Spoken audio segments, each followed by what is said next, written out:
If you live here, fun is your thing. If you live here, tough is your thing. Smart is your thing. Caring is your thing. If you live in Massachusetts, community is your thing. Since 1972, the Massachusetts State Lottery has provided over $25 billion to help cities and towns with the things they need most. If you live here, giving is your thing.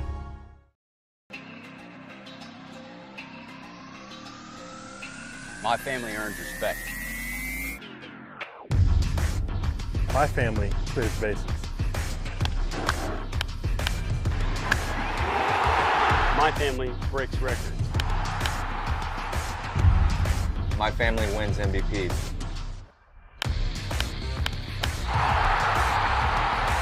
My family gives everything.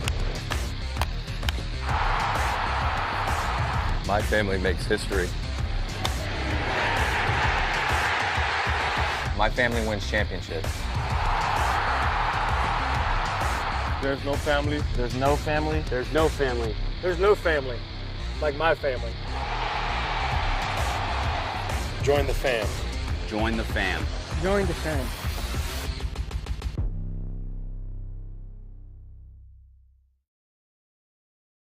When Alaska Airlines needed a partner for the complex operations of travel, they made the switch to T-Mobile. Our 5G has Alaska Airlines and their customers covered, from major hubs to remote destinations, with 5G coverage ready now for the demands of today and the future. T-Mobile's network powers Alaska Airlines as they deliver next-level care for all customers. 5G ready now. That's how unconventional thinking is better for business. Coke Zero is now Coke Zero Sugar, with great Coke taste. Some people were excited to hear the news, some were skeptical. So we're not gonna have the star of the show you're watching come out and say, "You'll love it." No special jingle written by this week's hottest pop star. No famous internet celebs who happen to be holding the label just so. Okay, maybe just one little pour shot. The only thing that will make you believe Coke Zero Sugar has great Coke taste is trying it yourself. Ice cold Coke Zero Sugar. Try one today.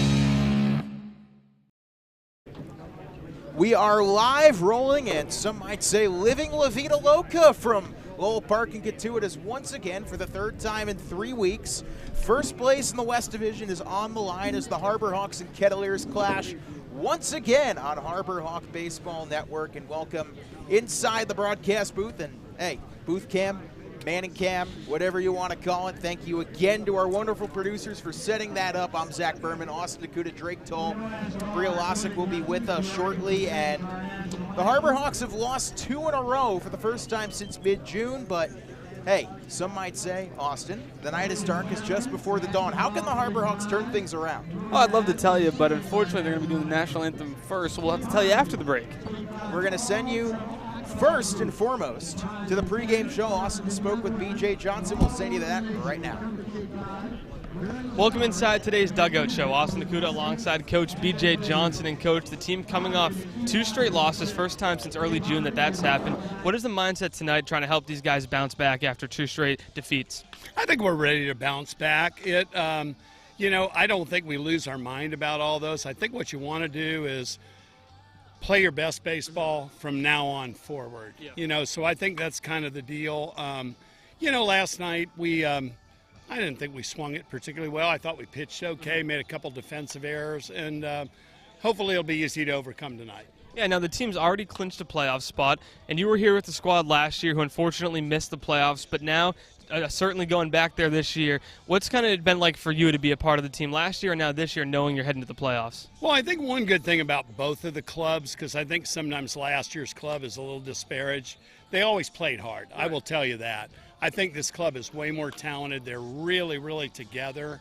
And I think that type of message, that type of club that you've got, along with the messages that are given to them, I don't think we'll get into big, long losing streaks. I think we'll be in a situation where we can play well. And, you can never really control the result, but you can control the way you play. And these guys play hard. And although you've clinched a playoff spot, still a big game today against the number 2 seed, Cotuit Kettleers. If you win, you hold first place. How important is it for you guys to be able to pick up a big divisional win and maintain home field advantage? Oh, I think it's a really big deal. I mean, we're looking forward to this. And then after the off day, another game against those guys, obviously. Right. We want to sweep these guys.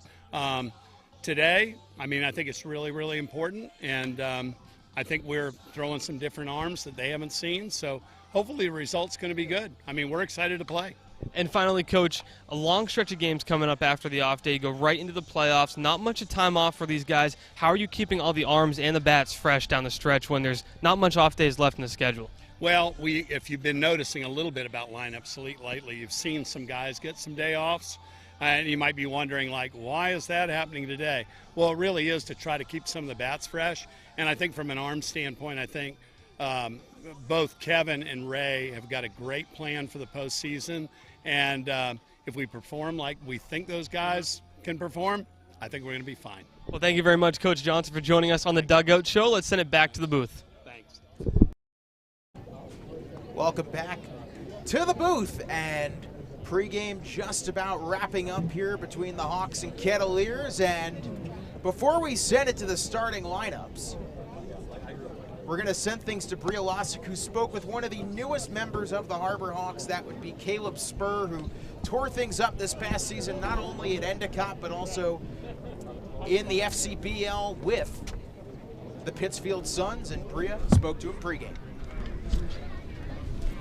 Here in Cotuit for a rivalry matchup between the Kettleers and the Harbor Hawks. I'm alongside Caleb Spur from Endicott. He's the newest Harbor Hawk in town. Caleb, what's it like just coming in and then starting to be in the lineup? Oh, it's awesome. You know, coming here, you always hear about the Cape League growing up. You know, a lot of big names come from here, so it's cool to be on this team. So what's it like coming into a team that's already clinched a playoff spot, already have that accomplished, but still looking for more, trying to win a championship? Yeah, it's cool. You know, going to a winning team, it's going to be nice. Culture here seems pretty cool. I've met a few of the guys. You know, I think they're getting ready for the playoffs to make a push. You spent part of your summer in the Futures League, and now, like you said, you're here finally. What are your goals for this season? Just gain more experience, I guess. You know, going to be facing some elite pitching, so I don't really want to set any number goals because you never know what can happen. But just gain experience, get some more at bats. I'm excited. All right, thank you so much, Caleb. I'm Bria Losick, Harbor Hawks Baseball Network.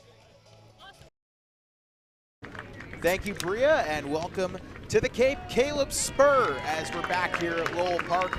Hawks and Kettleers just about ready to go. And Drake, yesterday it was a rough day at the office for both Hyannis and Cotuit, and Drake, I saw you there. Hyannis losing 3-1. You saw me where? Oh, nothing. The bats going down cold, and Cotuit, they got blown out by Chatham. So these two teams both looking to turn the tide. And the Harbor Hawks are going to have to do that with a man that's pretty familiar with tossing gems against the Kettleers and Austin Strickland tonight. Yeah, Strickland's a guy that trying to get his confidence back out of the pen is what the Harbor Hawks wanted to do against YD and Hartford last week, and it's exactly what they did. They were able to get him back into a groove, and the fact that he was able to throw so well in relief of Zach Volker and Mac Del Cotto was great. So to see him out there today against the Cotuit Kettleers, a team that he's played really well against, I'm excited to see what he's able to do. 93 on the bump at 94 actually on the bump at Hartford. So he was able to bring that juice today, and he's clicking in the strike zone. He can wash away his last start that wasn't that efficient. Now, Austin, opposing Strickland will be a man that has been a mainstay in the Kettleers starting rotation. That would be Georgia's southern arm, Ben Johnson. And Ben Johnson, in 8 games, 2 starts, an ERA of 1.47 this season.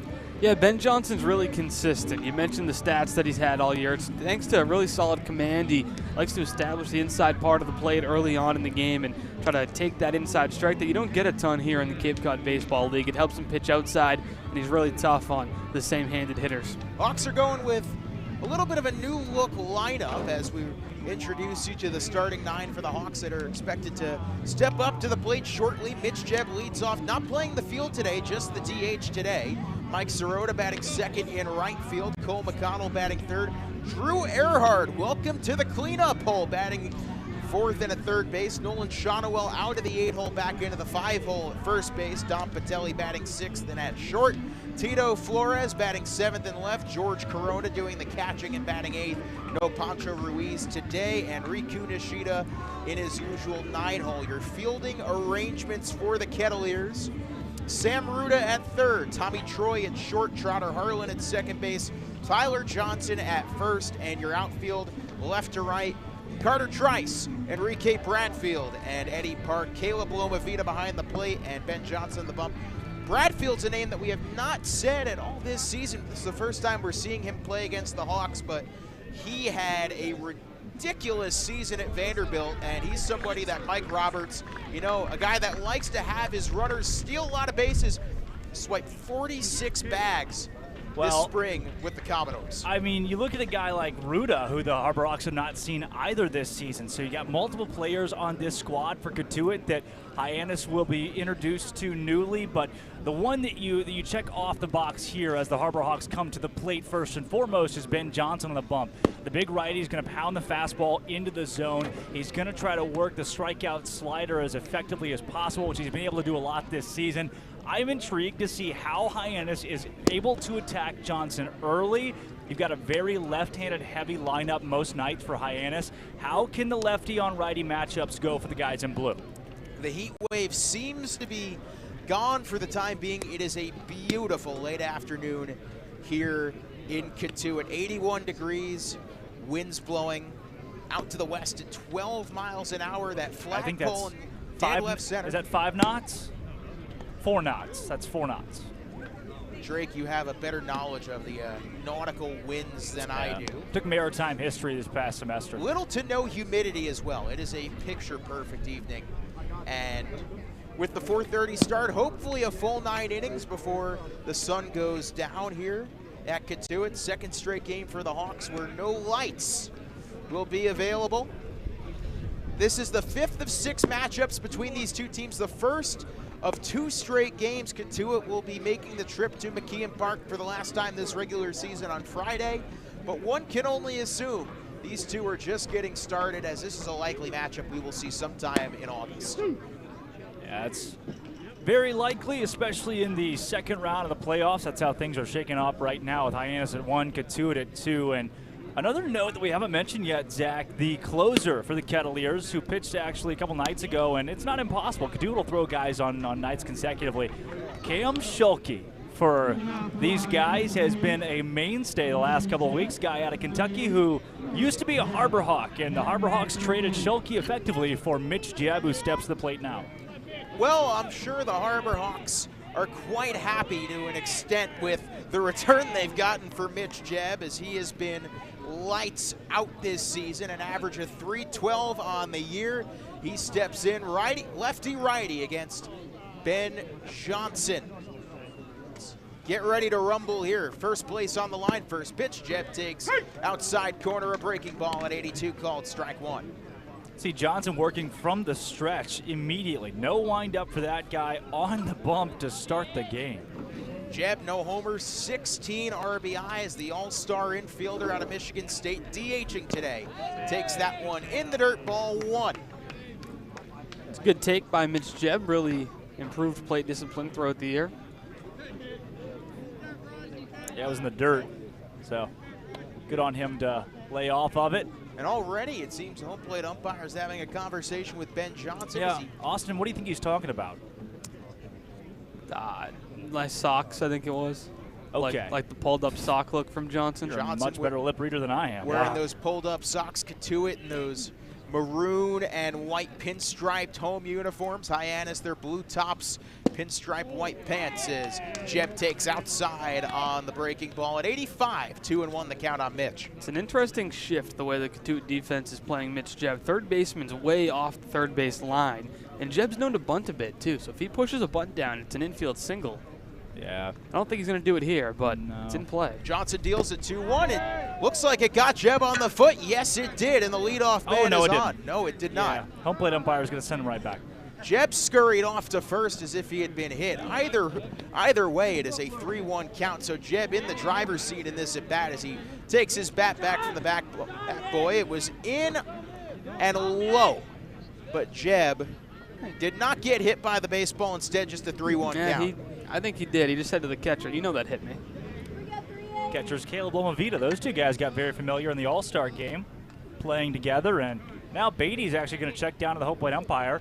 Beatty's asking him to come over and have a conversation, and umpire says, no, you come to me. And so now the guys will meet pretty close to home plate and talk that one over. I'm not sure if anybody else here in the ballpark got a good look at it, but I'll say this. The third base umpire, as soon as the pitch came to the plate and Jeb thought it hit him, that third base umpire started running in a position as if there was a runner on first base. So obviously he saw something. Smart on Beatty to at least ask. Yeah, Sparky Burns comes in from first to join the conference too. Sparky does what? Sparky Burns over there. Sparky Burns.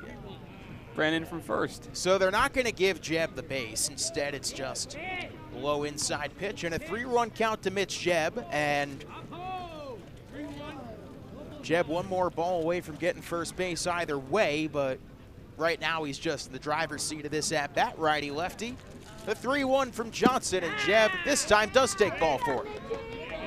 So a good at-bat by Mitch Jeb. Thought he was hit on the previous pitch, not the case. Takes first base anyway. And one of the fastest men in the Cape Cod Baseball League is standing on first base for Mike Sirota. Yeah, Ben Johnson this season for Cotuit, an all-star. Guy that threw in that game through 18 1/3, 8 walks. So not a terrible number, but behooved the Harbor Hawks to have a walker their first batter of the ball game, and the guy who's second in the league in stolen bases too. Well, that brings up Mike Sirota, 381 average since he joined the team, 2 homers, 14 RBIs. Out of the stretch, Sirota off of first, Johnson deals, and it's taken inside on the breaking ball at 81, 1-0 to Mike Sirota. Sirota, 11 games of Brewster Whitecap, now game number 13 in his Harbor Hawks uniform as Mitch Jeb chills off of first.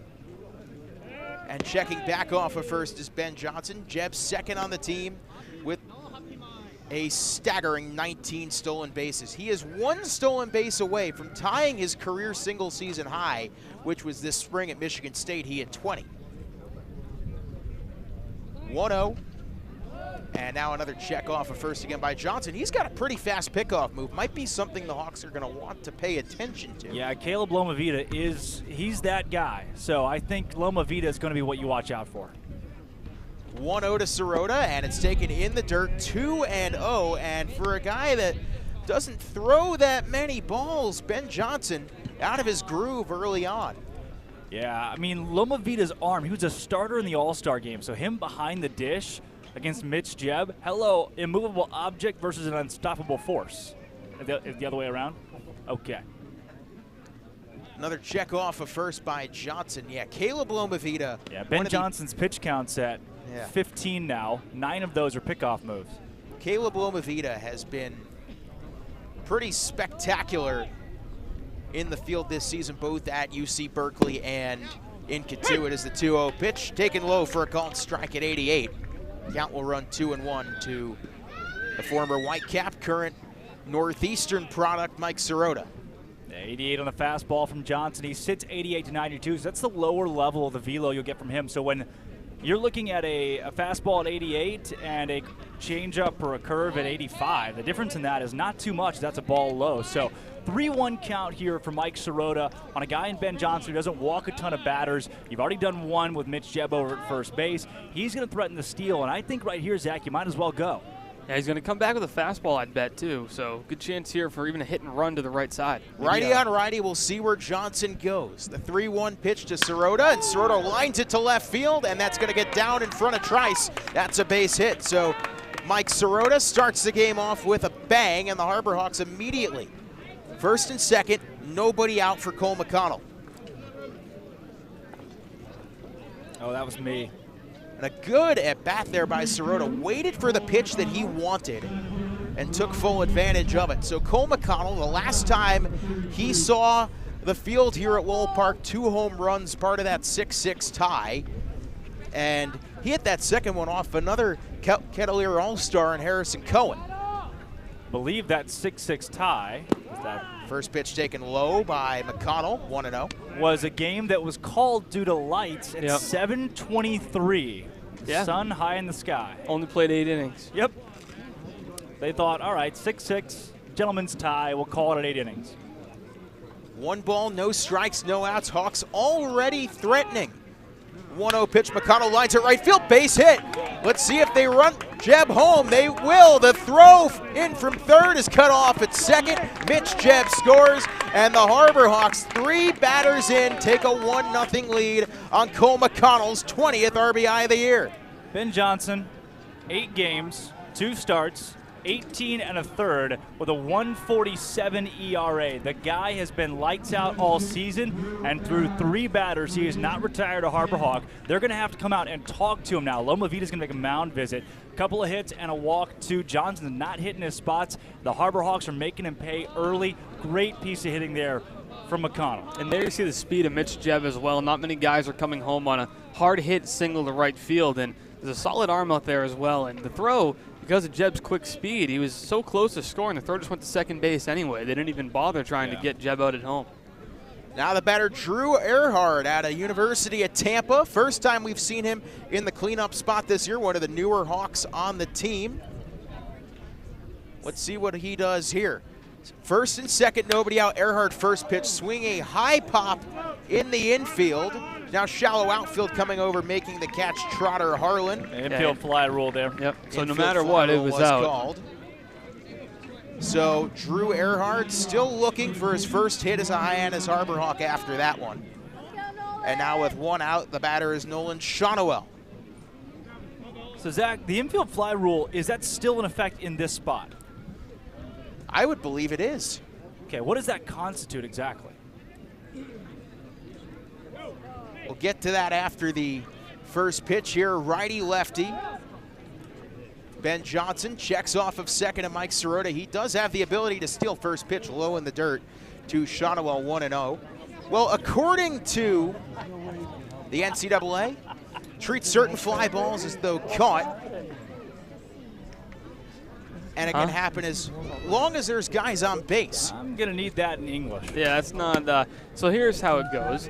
Got to have first and second or bases loaded with less than 2 outs, and the ball has to be relatively shallow outfield or infield, and the fielder has to establish position under the baseball in order for it to be an infield fly. Well, I would say that Earhart pop-up certainly qualifies as such. As another meeting on the mound, Mike Roberts, a Cotuit manager, comes out to speak with his starter, Ben Johnson, and Johnson has not been in this situation at all this season. Yeah, 1 more mound visit this inning, and Johnson's day has to come to an end by the way of the book. Yeah, Mike Roberts with a quick hop and a jump out to the mound too. One of the legendary coaches of this baseball league. Also was a pitcher in the All-Star game this year. Maybe not the game itself, but actually the Derby. Hitting, no. Home run hitting contest. The hitting contest in which players from across the Cape Cod Baseball League try to hit home runs at Wareham Spillane Field. It's the official name of this year's contest. And Mike Roberts actually threw to 2 different guys. Yeah, he was on the money, too. Yeah. I mean, he was diming him in there. I don't know if I saw a single, and Roberts is one of the older guys that's tossing out to the players. Nobody else as fast as Mike Roberts. Had like 4 baseballs in the left hand, just gunning it with the right hand. That's the veteran leadership that he brings to the table. He's been there before. He's been here for a long Yeah, he clearly knew what he was doing, helped his guys get to the finals. Yeah. Troy and Johnson. Here on Nolan Shotwell is going back to second is Ben Johnson. I mean, it says something about how good of a BP pitcher and a coach he is when he has 2 of the 3 finalists in the home run hitting contest that involves all the players from the Cape Cod Baseball League hitting home runs at Spillane Field. However, when he has 2 of those 3 guys in it. But neither of them won. Instead, Lyle Miller Green out of the Chatham Anglers won the home run hitting contest. The 2-0 from Ben Johnson to Nolan Shotwell. Shotwell takes outside, 3-0 the count. Yes, tight zone today, and we'll see if that plays in the Harbor Hawks' favor, as they do have really good plate discipline, or if it squeezes their pitchers on the other end. We shall see indeed. Sirota off a second, McConnell off a first. 1-0 Harbor Hawks our score. The 3-0 count to Nolan Shotwell. He takes up and away, ball 4, and the Harbor Hawks have walked them loaded here with 1 out in the first, and Dom Patelli coming to the plate with the bases juiced. I don't think the Cotuit Kettleers expected to have so much action out in the bullpen already, especially with Johnson out there, but boy, they're getting close. We'll see if Mike Roberts, he's sitting on the edge of the dugout here. Roberts, again, a legend in his own right. He gave Tommy Troy the best chance possible to win that home run derby. Troy actually got the most pitches of any batter in the home run hitting contest. Patelli, first pitch swinging, high fly ball down the left field line into foul territory. It drops in front of Trice for a foul ball, so that's an 0-1 count. Patelli on the year, a .243 average, 3 homers, 12 RBIs. In his one matchup against Ben Johnson, in that 3-1 Harbor Hawk loss on July 2nd, Patelli 1 for 1 in that game.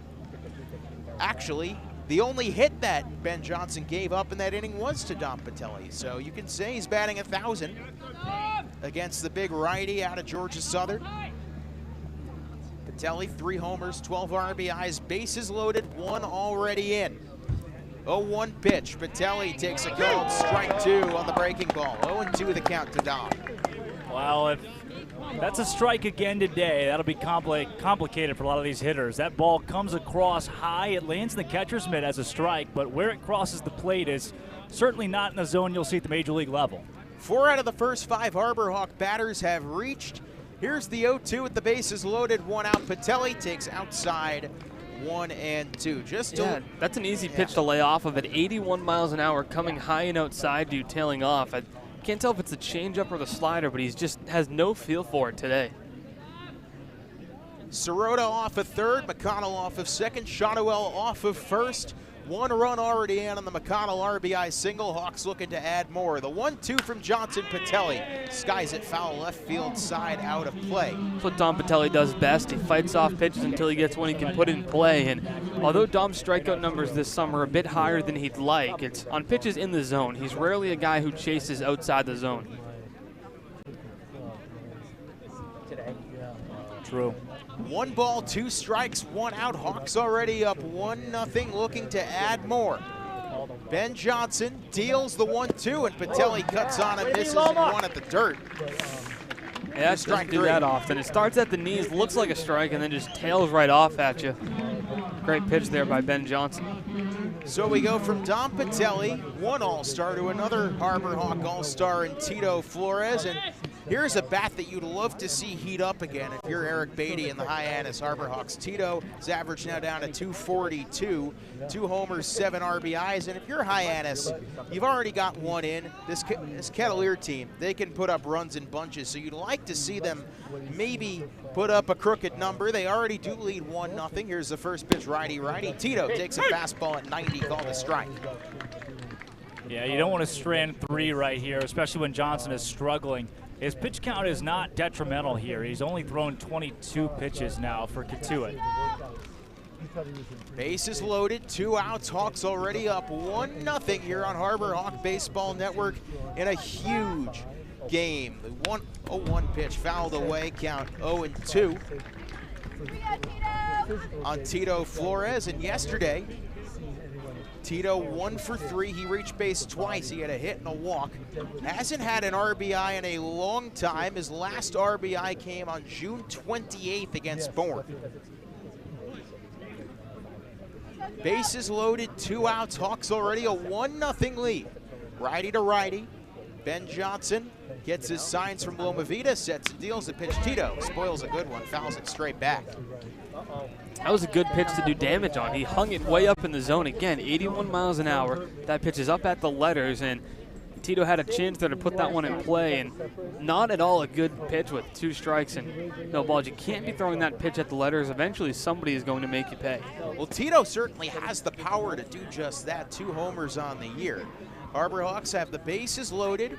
Cotuit 1 strike away from getting out of it. The 0-2 pitch to Flores. He takes up high just a tad. Count 1-2. Now that fastball touching 91 miles an hour.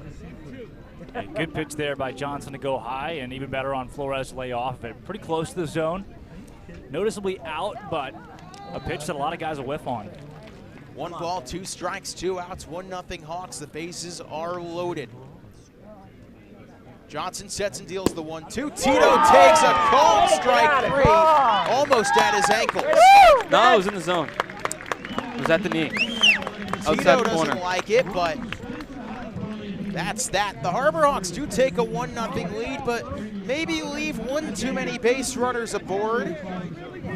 1 run, 2 hits, The bases left loaded after half an inning of play. 1-0 Hawks. And the Kettleers coming to bat on Harbor Hawk Baseball Network.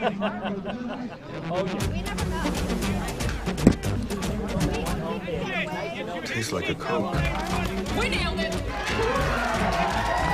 Coke Zero Sugar. Have they nailed it?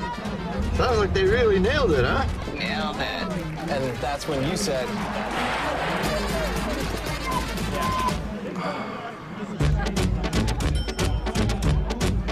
so it really tastes like a Coke. Yeah, that's the point.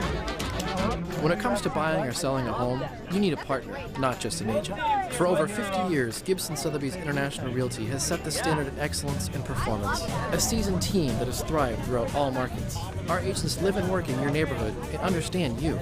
We are over 170 agents strong, backed by an in-house marketing team and global reach that is second to none. From studios to penthouses, purchasing to renting, our team provides unparalleled real estate services.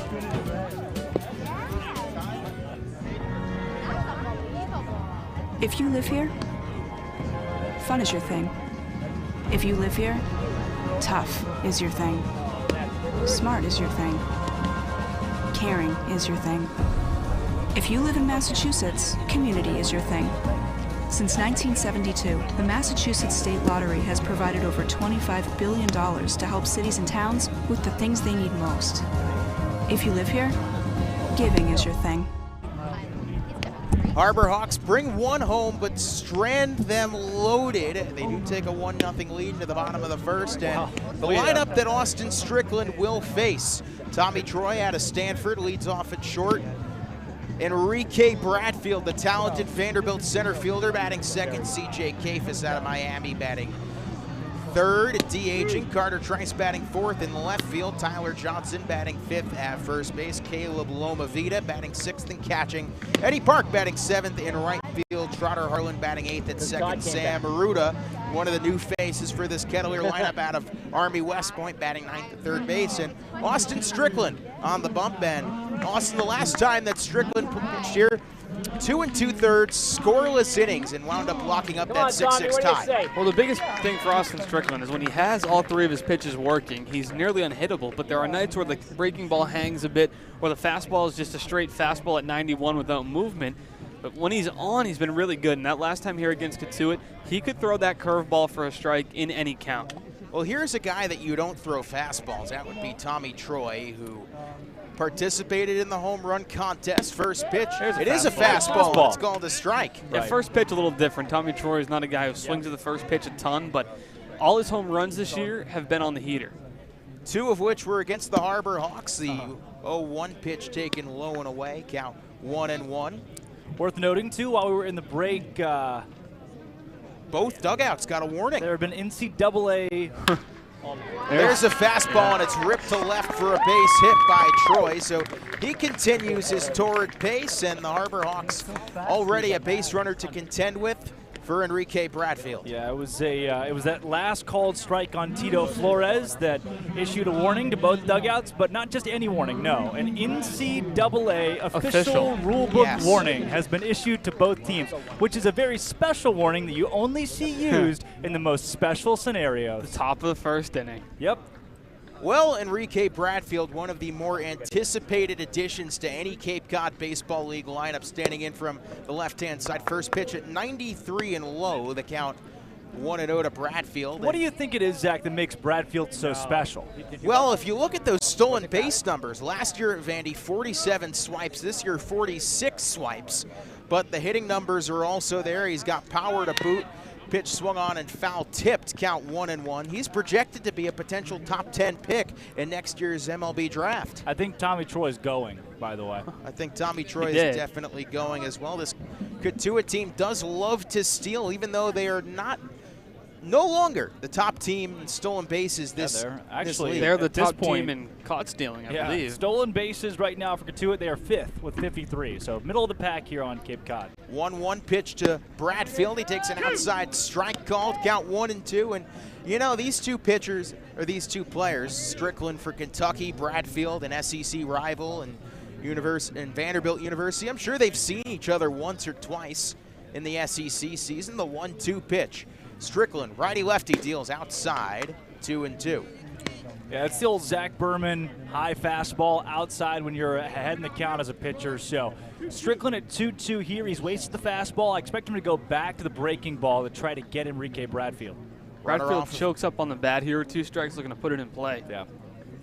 2-2 pitch, and it's a high pop in the shallow infield, coming over the third baseman, Drew Earhart, to make the catch for the first out of the inning. And that's big because Bradfield is the last guy that you want on the base paths.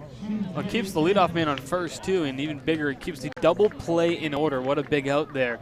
And you get a guy in C.J. Kafis coming to the plate who's not the quickest down the line, although he is a lefty, average speed, so you do have a chance to turn it with your incredibly quick-handed in middle infield. C.J. Kafis comes in 273 average in 24 games for Cotuit.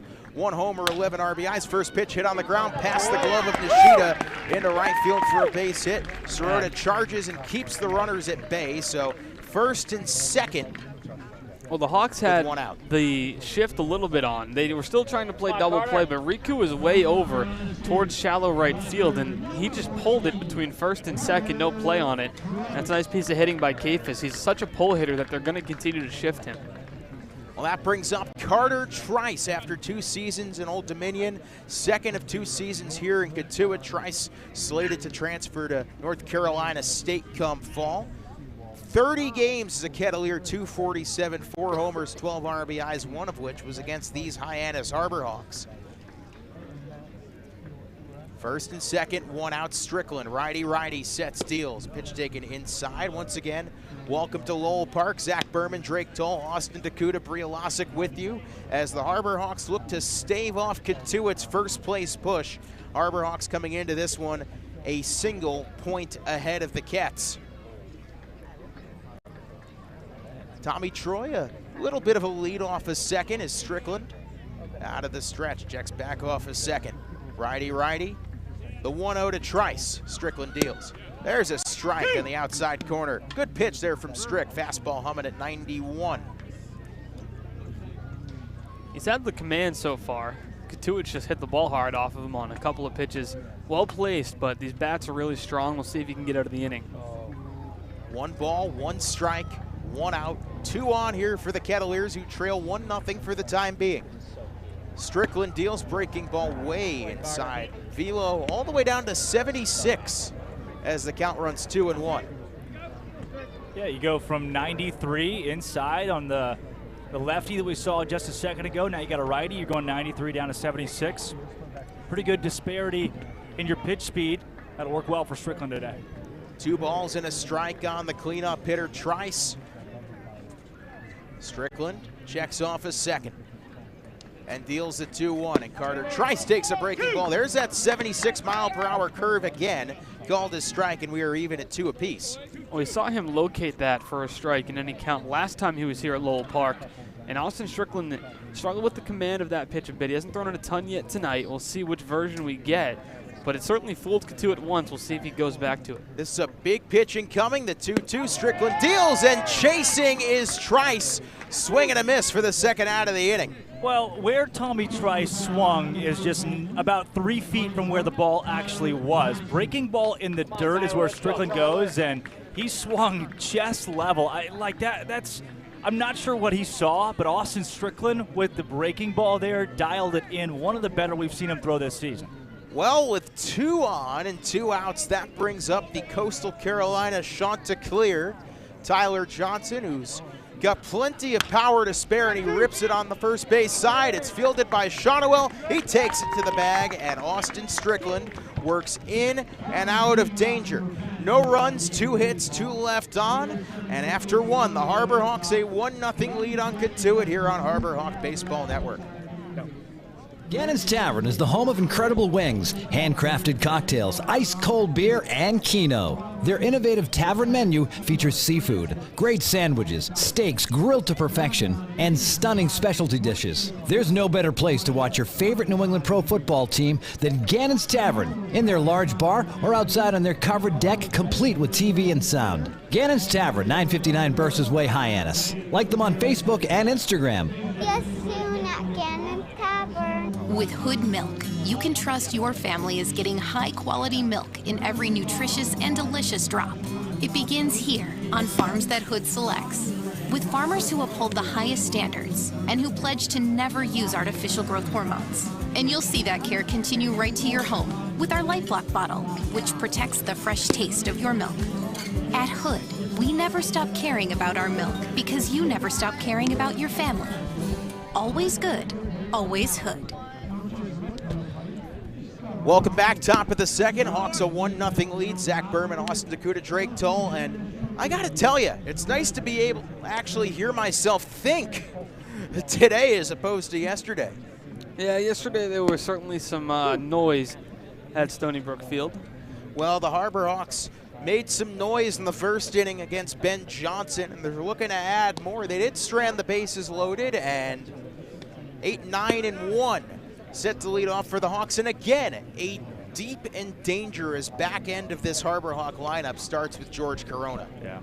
Well, look, it's great that you had success off of Johnson in the first inning, but you still only got one run off the guy. You left the bases stranded, granted on a pitch that likely is not in the strike zone, and even Eric Beatty made a case for that at the home plate umpire. So now you gotta try to come back at the guy. Hopefully he struggles as much here, but you didn't take as much of an advantage as you probably should have there in the first. Righty, first pitch, Corona off the end of the bat, fouls it down the right field line, count 0-1. He's kind of hitting your typical, just gotten to Cape Cod. This is now game 10 for Corona, and the wood bat struggles are hitting him right in the face. A 138 average, no homers, 2 RBIs, only 5 strikeouts, so a lot of weak ground balls and pop-ups. But Corona's a guy that you can expect sooner or later. Once he figures the wood bat out, he'll snap into place as the 0-1 pitch sailed over the glove of Loma Vida, 1-1. New first base coach for the Hawks once again. Today it appears to be Pancho Ruiz, and that is due in part to Pablo Ortiz now taking a job elsewhere as a coach, heading to the D1 collegiate level. Congratulations, Pablo. 1-1 pitch fouled away, and the count 1-2. We do have another big congratulation. Brody McCullough has officially signed with the Chicago Cubs organization as of early this afternoon. So congratulations to Brody and the McCullough family. Brody, the 10th round selection by the Cubs. 1 ball, 2 strikes. Righty, Johnson deals. Swung on and missed. So, down goes Corona. And there's the first out of the inning.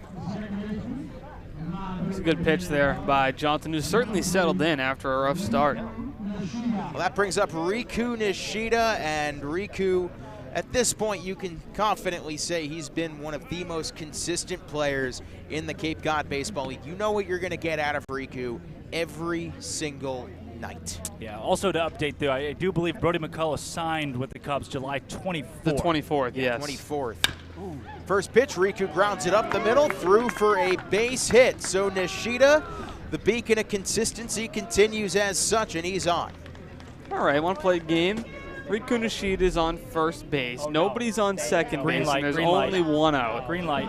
Yeah. Well, with Mitch Jebb at the plate, a guy that if you put Riku on second, he can drive home Riku with relative ease. I would say green light all the way through. Oh, that wasn't going to be the game. It was going to be what pitch was he going to run on, because he is going. Let's go to the third pitch of the at-bat. It's going to be a 1-1 pitch, and Riku will go. Okay. I'm going to say he goes on the second pitch of the at-bat. Jebb walked his first time up. He's 0 for 0, and Johnson, already sensing danger, goes back to first base. And Jebb comes to the plate, a guy that one of the hottest hitters in this league, 6 on Cape Cod in batting average at 312. Riku already 22 stolen bags on the year. Johnson goes back to first again and picks him off. You had a feeling watching how Johnson was consistently going back to the first base bag with relative ease in the first inning. That pickoff move was there, and he gets Nishida napping off of first. It looked like, Austin, to me, that Johnson might have balked right there. I was really confident that Johnson balked, and I think Coach Eric Beatty is going to come over and make a case. And Sparky Burns won't even talk to him. He's just standing out in right field with his back turned. Yeah, so Beatty is going to take a long long walk across the infield because the umpire won't even talk to him. They keep making it about them. Beatty just wants to have a conversation with the guy, and he's got to walk all the way across the field. The guy won't even meet him one step. Sparky Burns has not moved. Beatty just wants to have a conversation, and the umpire is just standing there. I mean, you gotta. There's etiquette in baseball where the coach just wants to have a conversation. You're not going to take one step forward. You're going to stand there and make him walk all the way across the diamond. Well, it's not your show. It's just not your show. And that's what the other umpires didn't tell Beatty to hurry up, because he doesn't have to. He's walking to try to talk to their counterpart, which he can 100% do. He can check on that to see if it was a balk or to ask for help. Right. And they're just kind of curious. You can see them looking. Why is he not going to meet him halfway or at least walk in his direction? Beatty's not eccentric about it either. He just wants to talk to the guy. Jeb hasn't seen a pitch yet in this at-bat as he takes one low finally. Count 1-0. So Nishida picked off, and you also have to remember, Beatty's got to be careful with his choice of words because both teams were issued a warning, and he's... Well, no, they didn't get a warning. They got an official NCAA warning. Yeah.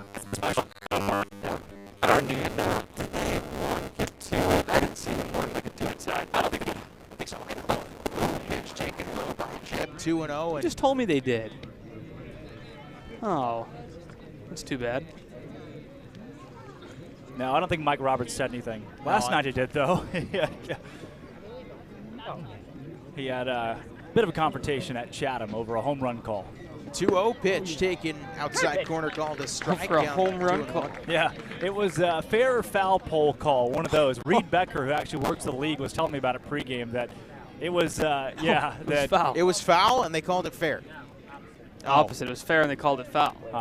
2-1 pitch. Johnson deals. Jeb takes outside 3-1. 89 there from Johnson on the fastball. So again, his velo is not going to blow you away. Hey, we've seen the fair foul call come into play. The Rocco, it was also against Chatham. The Rocco Pepe triple that maybe shouldn't have counted. 3-1, and Mitch Jeb works his second walk in as many innings. And now it hurts even more to not have Riku on, because instead of 2 on, 1 out, now you have nobody on, or 1 on and 2 out. Well, see, I bet Mitch Jeb dials in his aggressiveness on the bases here. Already have one guy picked off in the inning. Obviously, he's incredibly talented at swiping bags. But with Mike Sirota up, 2 down, no reason to run into another out on the base pass. Sirota, good piece of contact. His first time at the plate, lined a single to left field. Already 1 for 1 today. Off of first is Mitch Jeb. Righty, Johnson. Now deals the first pitch. Sirota takes fastball up high, 1-0. Mike Sirota is a fine guy to have at the plate. Since he joined the Harbor Hawks not very long ago, only 42 at-bats, 16 hits, 11 runs, 14 RBI, 395 batting average. That'll play. Yeah, that's all right. That is all right there, Mike. 1-0 count, 1 game, as here's the 1-0 pitch. Sirota rips it, fair ball down the left field line. Jeb is going to stretch it to 3. It's going to go all the way to the wall. Easy. Jeb rounding third, coming home. The throw cut off. Mike Sirota, RBI number 15. A ribby double, and it's 2-zip. Mike Sirota has come up in every big situation, but Mitch Jeb just scored from first base on a ground ball down the third base line. Yep. And he scored standing up from first base. Not only that, it's Jeb's 34th run of this season. Mitch Jeb is out of his mind. That leads the league by 8 runs. Mitch Jeb has 40 hits this year. No, 39 hits, 34 runs. Yeah. That Absurd. is unbelievable. He is the best base runner in the Cape Cod Baseball League. Yeah. And out comes Mike Roberts, and could this be the end of Ben Johnson's day? You see, it looks like the umpires are coming to talk to Coach Roberts, because the conversation can happen with Mike Roberts, but a conversation can't happen with Eric Beatty, because Beatty got an NCAA official warning. An NCAA official warning. I don't know what they're questioning here. It's clearly a fair ball. Not sure what Roberts is asking them to check on. So yeah, now Mike's having a conversation with him. He's upset. He's pointing to left field, pointing to right field. I do believe it looked like Trice struggled to pick that ball up at the fence. It was so well hit by Sirota, and Trice was playing to his left, so more in left center than true left field, and that helped that ball get all the way to the wall quickly and put Sirota at second base standing up. It also wasn't hit as hard as Trice tried to play it. Trice tried to play it as if it was a hard hit liner, and instead it just kind of trickled right past him. You don't think Roberts is asking about the sun? in the daylight right now, do you? I think they called the game last time we were at Lowell Park. So they ruled whoever they were discussing. I don't think there was any question, but the only thing I can guess is that maybe Sirota missed first base is the only thing that I would be able to take out of that conversation, because they were ruling somebody safe, and there wasn't like they were questioning anything at home or third, it appeared, because Roberts was pointing to first and kind of the right side of the field, so I'm going to assume they were questioning that. Mike Roberts, a veteran manager, he was watching first base intently just to make sure Sirota hit it, so good on him for at least asking. Cole McConnell now takes a first pitch fastball low and in, 1-0 to CMC. He's already got his first RBI of the game, his 20th of the year, an RBI single in the first inning. Didn't know Christian McCaffrey was here. I think that's Run DMC. It's tricky to rock around. That's right on time. That's Darren Waller. No, it's Darren McFadden. DMC, yep. 1-0 to McConnell in the dirt. Nice block by Loma Vida, keeping Sirota from taking the extra base 2-0. That was impressive. We went for a long time there, a lot longer than we probably could have. Yeah. What? And are they going to give McConnell the base? They are. Intentional walk. Intentional walk it is. Well, we're down 2-0 to one of the best all-around hitters. Might as well. First base is open. But they're going to leave Ben Johnson in the ball game, which I'm fine with, by the way. And now you get Tommy O'Rourke at the plate, because Tommy O'Rourke is on the roster at number 36, but it's actually Drew Earhart. So Point Streak's got this one incorrect, and O'Rourke is 0 for 1 today, but he hasn't even come to the plate. Earhart, an infield fly on his first pitch he saw, takes ball 1 low. So runners on first and second, 2-0 Hawks our score. 1, 2, and 3 in the Hawks lineup. 6 for 6 in reaching base. Yeah, pretty rare error there on the official scorebook, so we'll try to get that updated. Earhart grounds it to third. Nice stab there, and just going to the bag. Barely in time is Ruda, and Beatty doesn't look too happy about that one either. Well, the umpire's certainly not going to talk to him, because that's not allowed in today's ball game. So Beatty's got a case, and he's correct. Mike Sirota's on the bag. It was weird how long Ruda took to get to third base. Like he was eyeing whether or not he had time to get Sirota, so he was going to throw to first, and I think Sirota beat him to the bag, but Beatty's not even going to have a chance to talk about it. It seemed like Ruda almost had it play out in his mind in slow motion, as in, oh, I have a force at third. I might as well jog over to the bag. Now Beatty's going to have a talk with the home plate umpire, and with that, we're going to go to another break, but the Harbor Hawks take a 2-0 lead, and through 1.5 innings of play, 2-zip Hawks here on Harbor Hawk Baseball Network. Hey, Mama, what's up? Did you switch my service from Verizon to T-Mobile? Yep. T-Mobile has the only nationwide 5G. Well, Mr. Know-It-All, let's see if you right about that. Mama. Hey, Mama, I'm working. It works at the pie shop. T-Mobile's 5G works inside and out. Hey, what you need, Mama? I'm trying to watch the game with my boys. It works in the park. Oh, okay. Mama? It works at the aquarium, in the parking garage, at the beach, in the elevator. It works in the movie theater, too. Oh, shush yourself. I'm talking to my baby. You're driving me crazy. I was just calling you to say thank you, baby. I love you. I love you too, Mama. Yes, Mama. It works in the kitchen. Tell Mama. Mama? 5G, it works in the club. Who are you in a club with? All about it. Tell Mama. Well, in a game that has been unconventional, to say the least, the Harbor Hawks have taken a 2-0 lead into the bottom of the second inning. Zach Berman, Austin Dakuda, Drake Toll, and Zach, we've got a live fan feedback comment brought to you by the NAC here. Forum 42087 says, can you elaborate on the warning? So from our view, it looked like a strike 3 call Eric Beatty didn't love, so came to the home plate umpire, was fairly calm about it, and the umpire loudly in front of everyone in the ballpark said, I'm issuing you an NCAA official warning. That was word for word what he said. Word for word, verbatim, which I've never heard in my life. It's basically a fancy word to say, I'm issuing you a special warning that doesn't exist, by the way, just as I'm not sure. But Beatty's been giving a warning, so the next thing that he says that goes too far will get him out of the ballpark. The whole dugout got the warning. Yeah. Caleb Loma Vida hits one on the ground, fielded by Patelli, throws to his right, and Don Patelli makes that one look routine per usual, 1 down. So I believe that explains as much as we know about the warning that was given, so it should apply, you're right, to the entire Harbor Hawk dugout. And it's been tough because since that warning, Beatty has had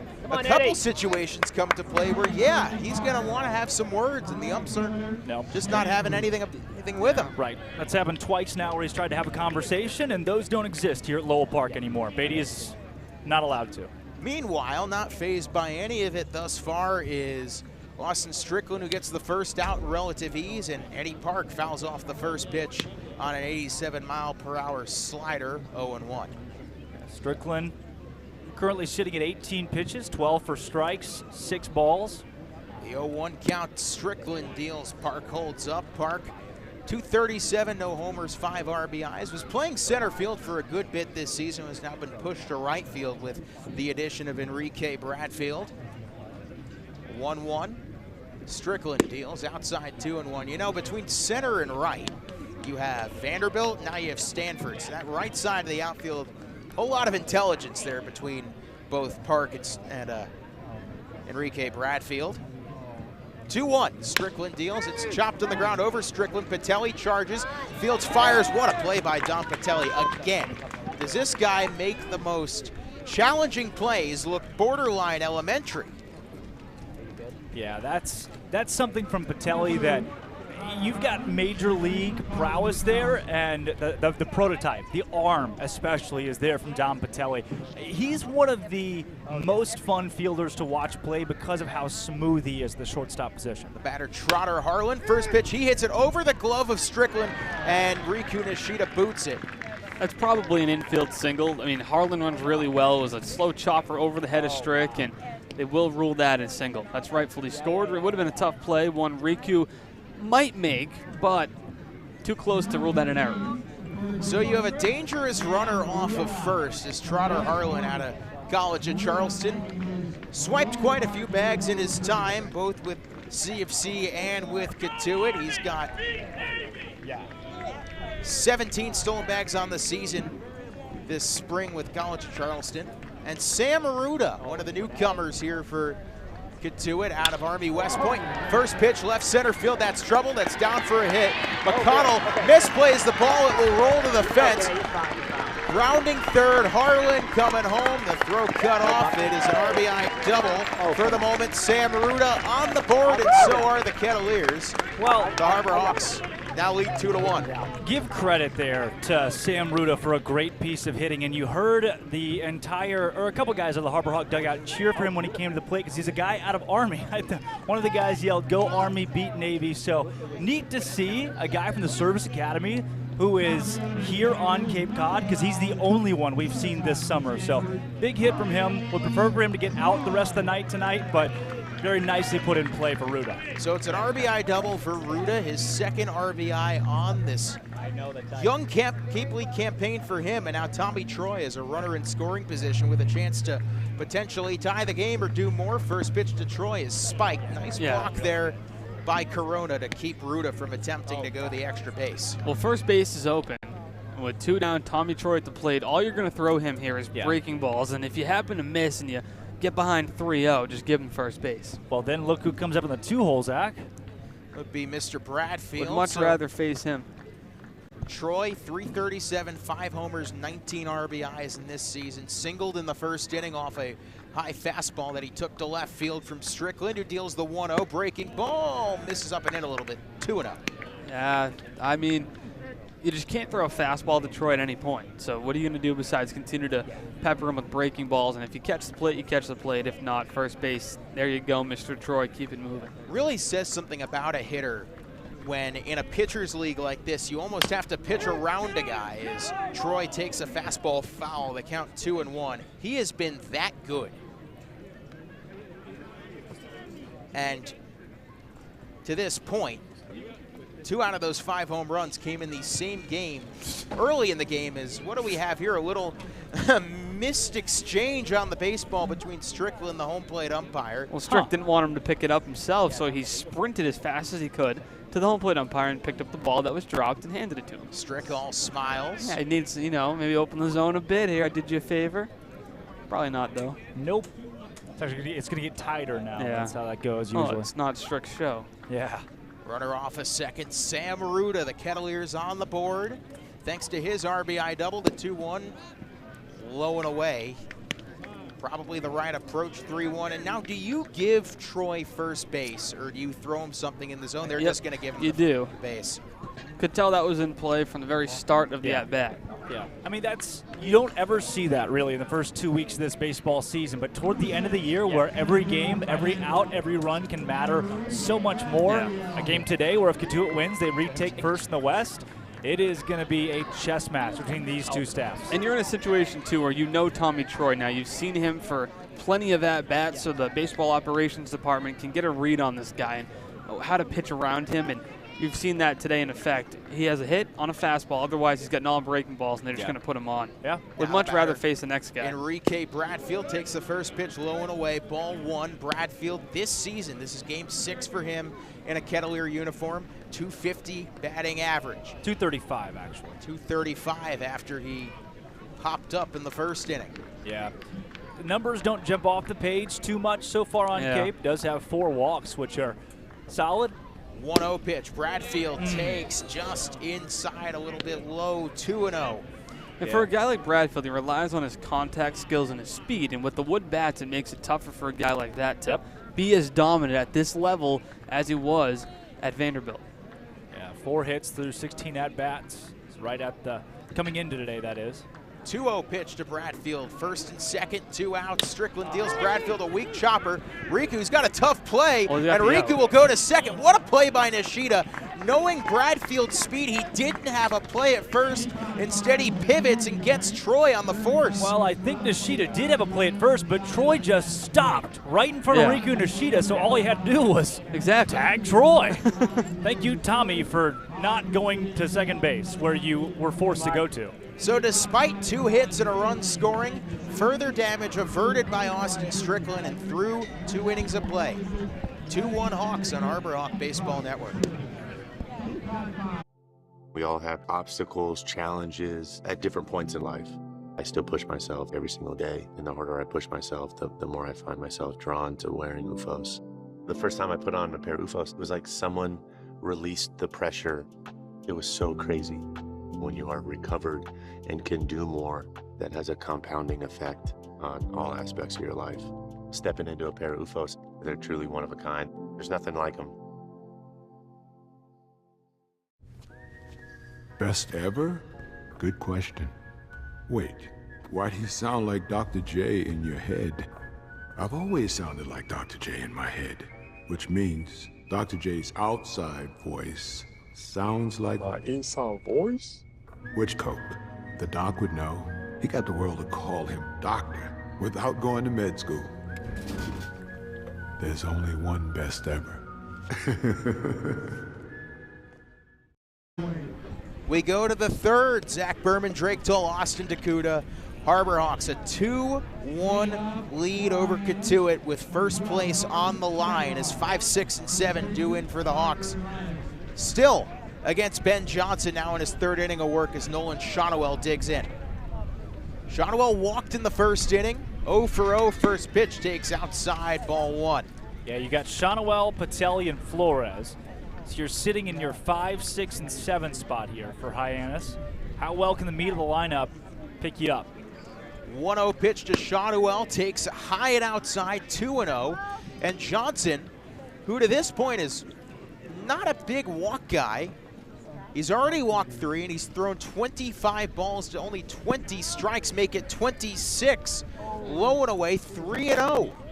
Shonowell's been really picking it up. It's too bad he had that little break in between streaks, and we'll see if he can get it going again. It's been the ability to hit the fastball up in the zone which has really helped him start to hit the ball better. 3-0, Shonowell takes outside. It is a 4-pitch walk to start the top of the 3rd, and I believe that is 2 4-pitch walks for Shonowell in this game. That, I mean, they're going to leave Ben Johnson out there. Maybe they don't. And look, it could be the fact that Cotuit's bullpen doesn't have a ton of arms ready to go today, but oh boy. With a league off day tomorrow, too. Yeah.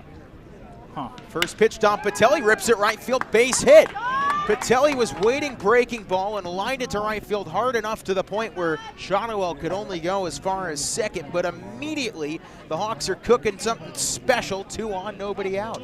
Well, Mike Roberts is still not left the dugout. So Ben Johnson, you're just going to have to sit on a little island of your own over there. And sorry, there's no lifeboat for you right now. The Harbor Hawks have scored 2 runs in this game, but it feels like they've already left plenty of runners aboard. Feels like there have been some missed opportunities. Cotuit, not a team that is just going to roll over for you. So any chance you get, you really need to take advantage of. Tito Flores struck out looking his first time up on that call that eventually got Eric Beatty that NCAA special warning, swings Zach, and misses on the first pitch. I don't know what the scouting report says about Tito Flores. I don't know if he's in the top 4 or 5 in the lineup today in speed, but they pulled both the corners in on the grass here. What are you noticing, Austin? I don't think Tito Flores would ever bunt here. Yeah, I don't think so. It seems it's like an interesting ploy. It seems like they're expecting him to do so. Huh. The 0-1 to Flores. Tito lines it to second or to shortstop. That's flipped onto second for 1 on to first. That is a double play. Well, the infield was certainly set up in an odd way. Oh, no. And they're saying at second base he missed the bag, maybe? Yep. No? Oh, and they're going to change it. There was something the Cotuit players were very frustrated with, and so now Beatty is as confused gets, as he deserves to be, because there was a call that Cotuit players didn't love, and then without even a protest from Mike Roberts, it was reversed. So it is a 6-4-3 double play. Troy to Harlan to Johnson, and now a runner on third, 2 outs for George Corona, who struck out swinging his first time up in the second inning. Righty, Johnson deals the first one. Breaking ball called a strike. 84 right at the knees, 0-1. It's a great pitch.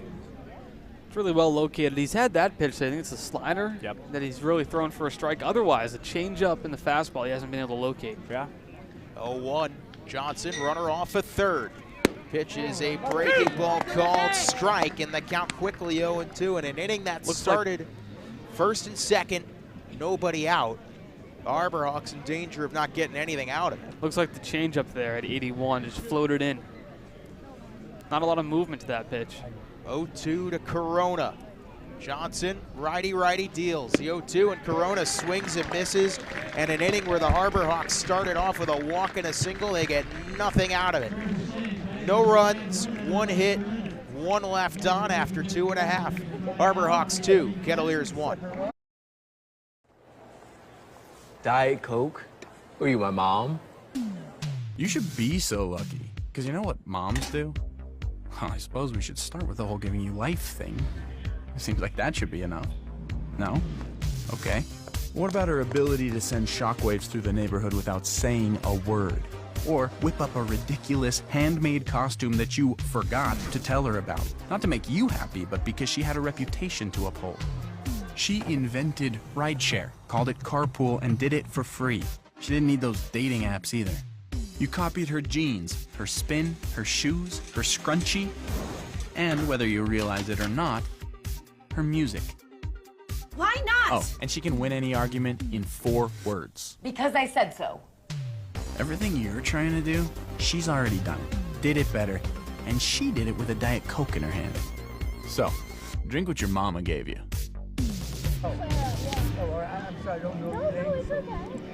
Harbor Hawks coming off an inning where they stranded 2 runners on a double play and got nothing out of an inning where they started off with a walk and a single, and Cotuit looking to feast off of that momentum here in the bottom of the third. Zach Berman, Austin Dakota, Drake Toll, Harbor Hawks a 2-1 lead. And you know, for Strickland, he's been good, not great, but certainly good enough through 2 innings. Yeah. I mean, they're not going to ask him to throw a ton of fastballs against this lineup, but when he has, he's put them in pretty good spots, only missed with a couple of them.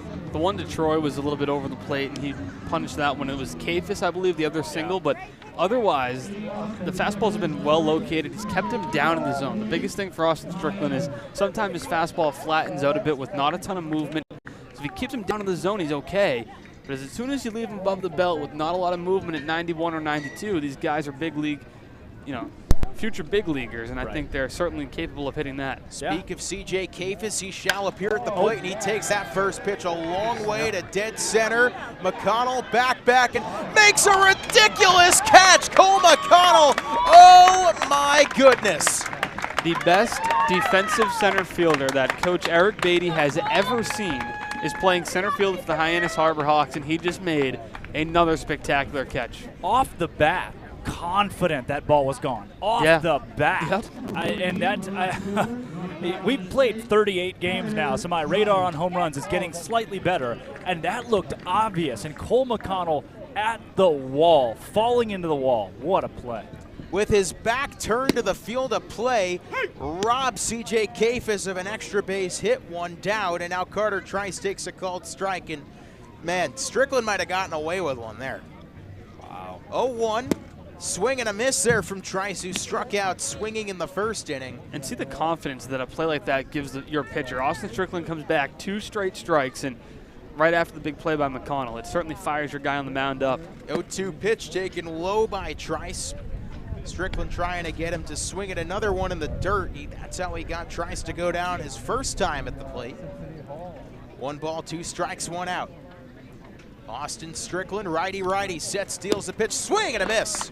Strickland gets Trice for the second time and in as many at bats. And now 2 down here in the bottom of the 3rd inning. Well, Carter Trice woke up today and said, I'm in the 4-hole, I'm going to strike out twice. And he has done exactly that, so good on him. Tyler Johnson grounded into a 3 unassisted his first time up. Big lefty bat out of Coastal Carolina. First pitch takes a called strike at the knees. 92 on the fastball. At the knees is generous because that thing was at mid-shin. Thank you very much. Mike Roberts wants a little word there. He's about to get an NCAA official warning if he doesn't stop. That's a really bad call.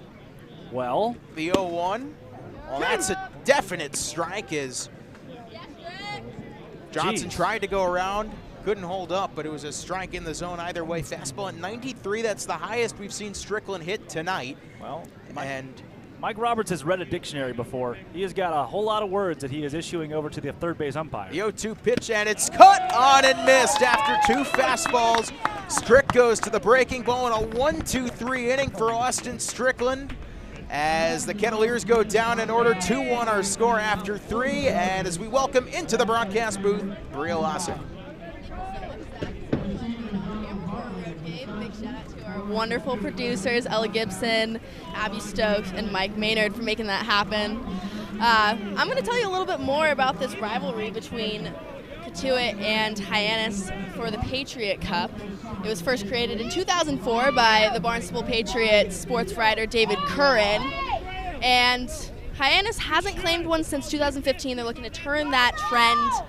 They won the last matchup between the 2 teams. Even though Cotuit has won the first 2, then the 2 teams tied, but Hyannis definitely looking to take that over. Both teams are from the village of Barnstable and play each other every year for this cup. They're the only 2 teams in the Cape League from the same town. So pretty cool for this rivalry. It's definitely getting heated. You've already seen some NCAA warnings given out. We'll see if more continue, but just watch out for that. Thanks, guys, for having me in the booth. Well, Bria, while you were informing us about the Patriot Cup, Mike Roberts proceeded to recite the next great American novel at our home plate umpire. Without getting an NCAA violation, by the way. The only thing no I warning. could decipher from that guy's all good. No warning for that guy. He's okay. The only thing I could decipher was 2 words: Mike, enough. But that no was all warning. I could tell. No warning. No NCAA violation warning. Just Mike enough, because I don't know, Zach. I don't know. I got a lot of questions and not a lot of answers going on right now. 9-1 and 2 in for the Hawks here, top of the 4th inning. And what I can tell you is that this is the 5th game that these 2 teams have played. The Harbor Hawks, a record of 1, 2, and 1 against the Kettleers. So the Patriot Cup's still in play. If they can manage to win tonight and win Friday, Riku Nishida takes a first pitch low and away, ball 1. Riku singled in the 2nd inning and then was promptly picked off right after. Mike Roberts says, that was right down the middle. This guy, they're not going to say a word to him. They're not going to. 1-0 pitch, Riku shows bunt, takes a called strike, low and away at 89, the count 1-1. Ben Johnson's still in the game.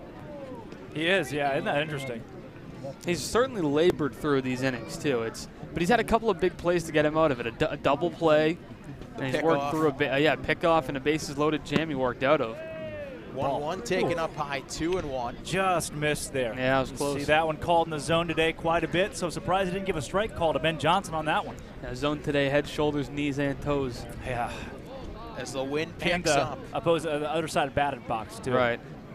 2-1 to Nishida. Johnson deals, called a strike, 2-2. That's weird. I didn't think that was a strike, the first pitch that Johnson threw. That's okay, though. It's interesting that Ruta's playing so far. They've shifted everybody right by a good 10 feet. 2 balls, 2 strikes, nobody out. Johnson deals at 2-2. Riku fouls one away. 2 balls, 2 strikes. We shall stay. The last time we played here, Riku Nishida did something that, had you told us it would happen at the start of the year, I would have looked at you like you were nuts. He almost hit a ball out of the yard. Keyword almost. Well, he hit one into the jet stream down the left field line and carried off the wall for a 2-run double. This time, Riku takes a fastball high. Yeah, that fastball got into the jet stream. 3 balls, 2 strikes, nobody out top of the 4th inning. Let's see where Johnson goes. A payoff pitch, the 3-2. Riku fouls one away again. We haven't seen Riku do this as much lately. He's been swinging more for early contact and counts, but when he gets into a spot here, 3-2, as he fouls off that last pitch, this is what he's going to do. He gets really low in the box, spreads out, and shuffles at the last second. 3-2 payoff pitch again. Riku serves one foul down the left field line, but just in a bat like this, it speaks to the growth that we have seen Riku Nishida endure at the plate this season. It's the reason Nishida's doing this is because Ben Johnson's control has been off, and not only that, the Cotuit Kettleers have walked 166 guys this season. That is good enough for 10th. Last place, there are 10 teams in Cape Cod Baseball League. They've walked the most? Yes. Wow. Payoff pitch, the 3-2 again. Riku left center field. That's down base hit. Let's see if Riku tries to stretch it to 2. He will. The throw in from Bradfield is not in time. It is a double for Riku Nishida. He is also 2 for 2. And you look at the box score right now. The number 9 hitter, he's reached base twice. The number 1 hitter, he's reached twice. 9 through 3. I've reached base 8 out of 8 times in this game for the Hawks. Hello. Austin, would you say, and this could be me projecting, and I could be off base here, that Riku Nishida is the only player we've seen that could have stretched that into a double? I would say so. I'd say it's close to accurate. Mitch Jeb may be the other guy, but I think Jeb has obviously has good speed. I think Riku has great speed. I think Jeb's the smarter base runner, truly, but Riku Nishida is still quite a few steps faster. On any other team, however, I think Riku's the only guy that could definitely. Meeting on the mound, and now a new pitcher for the Cotuit Kettleers. So Ben Johnson, after 3 full innings of work, 6 hits, 2 runs, both of them earned, 4 walks, 4 strikeouts, shall exit the runner off a second. Nishida, his responsibilities. We take a quick break as the Kettleers make a call to their bullpen. That chip on the shoulder, that started at a very, very young age. People's expectations are, they're cool, they're fun, but mine are bigger.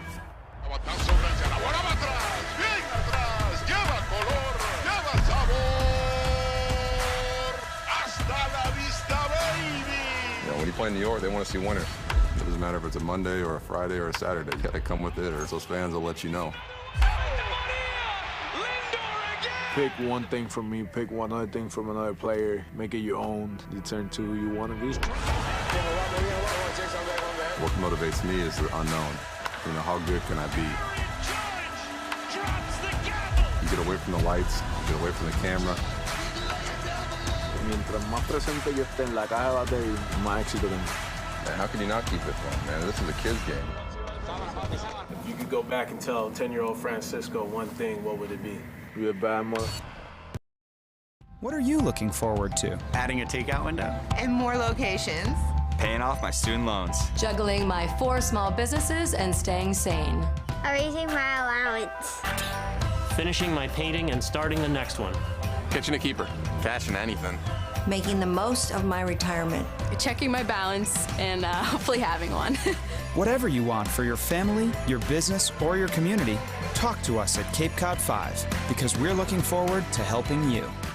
Coke Zero is now Coke Zero Sugar, with great Coke taste. Some people were excited to hear the news, some were skeptical. So we're not going to have the star of the show you're watching come out and say, "You'll love it." No special jingle written by this week's hottest pop star. No famous internet celebs who happen to be holding the label just so. Okay, maybe just one little pour shot. The only thing that will make you believe Coke Zero Sugar has great Coke taste is trying it yourself. Ice cold Coke Zero Sugar. Try one today. Welcome back to Lowell Park. The Hawks a 2-1 lead over Cotuit. Zach Berman, Drake Tull, Austin Takuda, and the new pitcher for the Kettleers. That would be the 6'6" righty out of Ball State, Ty Johnson. Hey, comes into a tough spot. You got to face the top of the order in Mitch Jebb with the peskiest runner in the Cape Cod Baseball League on second base and nobody out. Yeah, I went to high school with a guy named Ty Johnston, who was a baseball player that actually stole home plate in the playoffs. So I know a thing or two about this guy on the mound, considering. And Ty is a guy that throws 88 to 92 with the fastball from the right side. Guess who also throws 88 to 92? Austin Strickland. That would be Ben Johnson. And Ben Johnson. Sweet. You go from Ben Johnson to Ty Johnson. There's like 17 Johnsons on this team. We still haven't figured out who the biggest Johnson. I think Ty Johnson's the biggest Johnson. Tyler Johnson. Is the what? I would say Tyler Johnson. Is the biggest Johnson. I would say so. Ty Johnson throws a first pitch strike to Mitch Jebb, who's walked in the first, walked in the second. Count 0-1. Wouldn't not surprise me if Mitch Jebb tries to sneak a bunt down. Runner off a second, Riku Nishida. You know, he's thinking about taking third. The 0-1 pitch, and Jebb swings and misses off kilter. Count 0-2. Ty Johnson, one of the few arms from Cotuit that the Harbor Hawks have not seen yet this season. 5.12 ERA in 8 games. He started 3 of them. 15 strikeouts to 15 walks in 19 1/3 innings. I'd certainly like him to give Cotuit a couple of innings here with the early exit from Ben Johnson. Yeah. Now you have Ty Johnson. The 0-2 of the runner off a second. Johnson, righty, lefty deals. Mitch Jebb, weak chopper foul. We stay 0-2. So do we feel okay with Riku Nishida stealing third? Or no, I don't think it's a necessity. Loma Vida is the catcher doesn't matter to me. Riku has the fastest, I mean, he's the most stolen base in the league. He's the fastest guy in the league. The catcher, not really a problem. It's the fact that this scenario you don't need to. Yeah, okay. Because if a single, Riku's going to score anywhere to the outfield. I agree. Right. Okay. And with Mitch Jebb at the plate, the left-handed hitter, he has a clear shot at third, the catcher. The 0-2, Ty Johnson checks off a second, deals, and can't get Jebb to bite on the outside fastball. Tops out at 92. Now, Sirota comes to the plate. Yes, Riku may steal third if there's one out.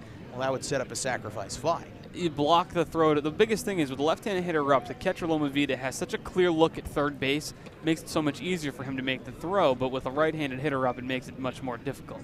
1-2 pitch to Jebb. Johnson deals, misses outside, and the count will run even at 2s.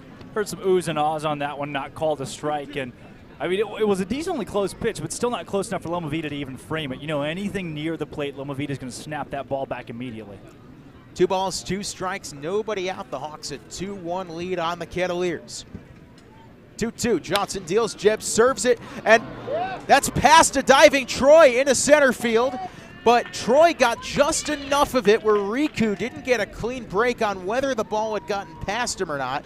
So Nishida will only get to third, but now runners in the corners, nobody out for Mike Sirota. Wow. Riku had no choice but to freeze or retreat to second. He did, number one, he didn't know if Johnson was going to lay out and catch it in the air. And number two, if he had came up with that ball on the dive. So it's a right play by Riku to avoid getting doubled up. Now first and third, nobody out. If I was a betting man, I'd say Mitch Jebb would be off for second at some point in this AB. Well, you look at the pitcher, too. At 6'6", the big Johnson didn't have enough to make the play there. It was going to take a long time to get to home as well. Yeah. And his delivery a little bit slow. We'll see if that gives Jebb a chance to run early in this count. A good pickoff move, though, but Jebb's back in standing. Quick move there. Johnson's got it. A hard pickoff back to first. Sirota tying his cleat. Mike Sirota, hey, what more can you say? 2 for 2 with a single and an RBI double. That average now up to 409 as a Hyannis Harbor Hawk. Zach. 15 RBIs now on the season for Sirota. Runners on the corners. Nothing like a good old jinx. as Johnson goes back to first. Same song and dance. Felt like I've been here Same before. thing as last night. Might as well just bunt Sirota here and keep from striking out because we've done everything in our power. But Zach, you don't believe in the jinx, do you? I'm not going to elaborate. Oh. Thank you. First pitch, Sirota checks his swing, did not go. 1-0.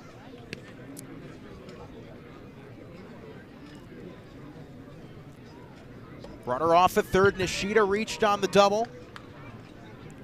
Mitch Jebb off of first, reached on the single.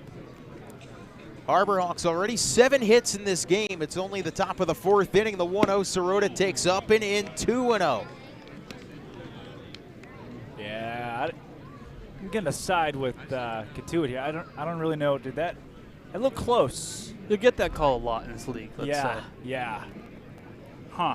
Okay. 2-0 count. Not a bad pitch here for Mitch Jebb to get moving on. And no complaints from me. 2-0 and Jebb goes back to first. Just a quick note on Sirota. In his 1 season at Northeastern, in 37 games, he only had 20 RBIs. Yeah, in 13 games with the Hyannis Harborhawks, he has 15. Yeah, he is second on the third, on the team. 2-0, make it 3-0. Yeah, this guy just got to Hyannis 2 weeks ago and is third on the team in RBI in that span. And it makes it 400. It makes it that much more impressive when you realize how difficult an adjustment it is for some guys to switch teams or to get onto a new team on Cape Cod. Not the case for Mike Sirota thus far. 3-0 count. There goes Jebb running, and it is ball 4. The throw is high anyway. It's called strike. No, it's going to be called a strike, and Mitch Jebb, he can be happy about that, as that's another stolen bag on his ledger. Are you sure they called that one a strike? Yeah, they did. I heard a strike called. That's why, well. Okay, just double checking. It was called a strike. Make that stolen bag lucky number 20 for Mitch Jebb. 3-1 count, second and third, nobody out. Righty. Johnson deals Sirota, takes called strike low and away, and the count will run full. So Mitch Jebb ties a single season career high. He stole 20 bases this season in the spring at Michigan State and has now stolen 20 bases in only 33 games as a Hyannis Harborhawk. The 3-2 payoff pitch. Sirota swings and misses, and he was tied up in knots there on the breaking ball from Ty Johnson. Zach, we say like a fruit basket, maybe a gift card you give Sirota after the game, a card, an apology, some kind of. The jinx was in play. I told you, there. the announcer's curse. The jinx was in play. So Mike Sirota goes down swinging, but now Cole McConnell has second and third, the 2 fastest base runners possibly in the entire Cape Cod Baseball League to work with as he takes a pitch outside called strike 1. And McConnell's come through in big situations consistently from the start of the year all the way now to the final stretch. And they're going to need his bat here to get some insurance because 2 runs is likely not enough to beat a good Kettleer offense. Already on RBI today. McConnell, fly ball down the left field line.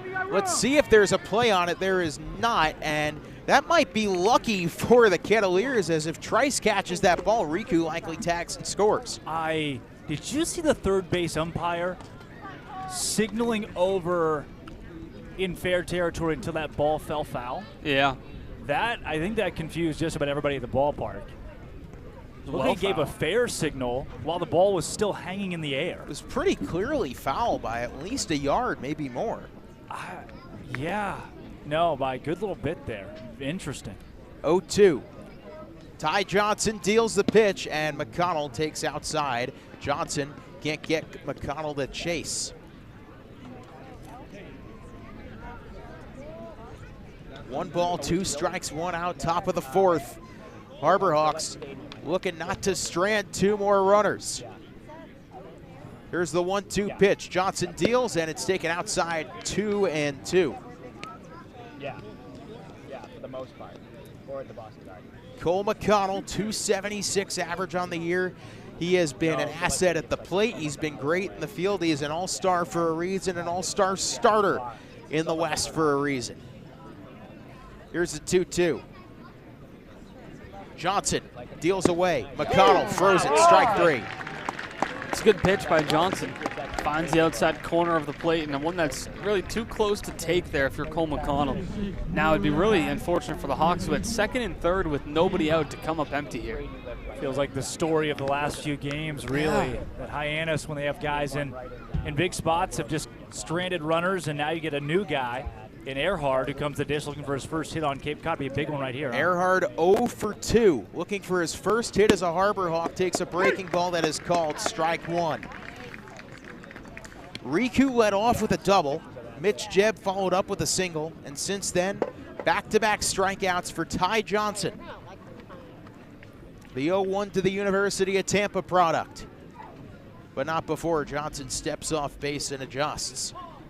Passed ball would be great, by the way, or balk. Yeah, long backstop at Lowell Park. So anything by the catcher, you're guaranteed a run. No padding either, just a fence. The 0-1. Breaking ball taken, strike 2 at the knees. It's been called all day, but it's not a strike. No, it's not where the strike zone is. It's just not where the strike zone exists in baseball. Mike Sirota's never going to see that in the major leagues.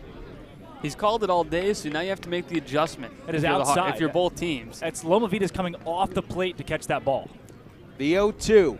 2 outs. The pitch to Earhart. Weak chopper, and he stays barely alive as it rolls foul. That's what happens when you have to swing at that pitch. You can do nothing but tap it slowly down the third base line.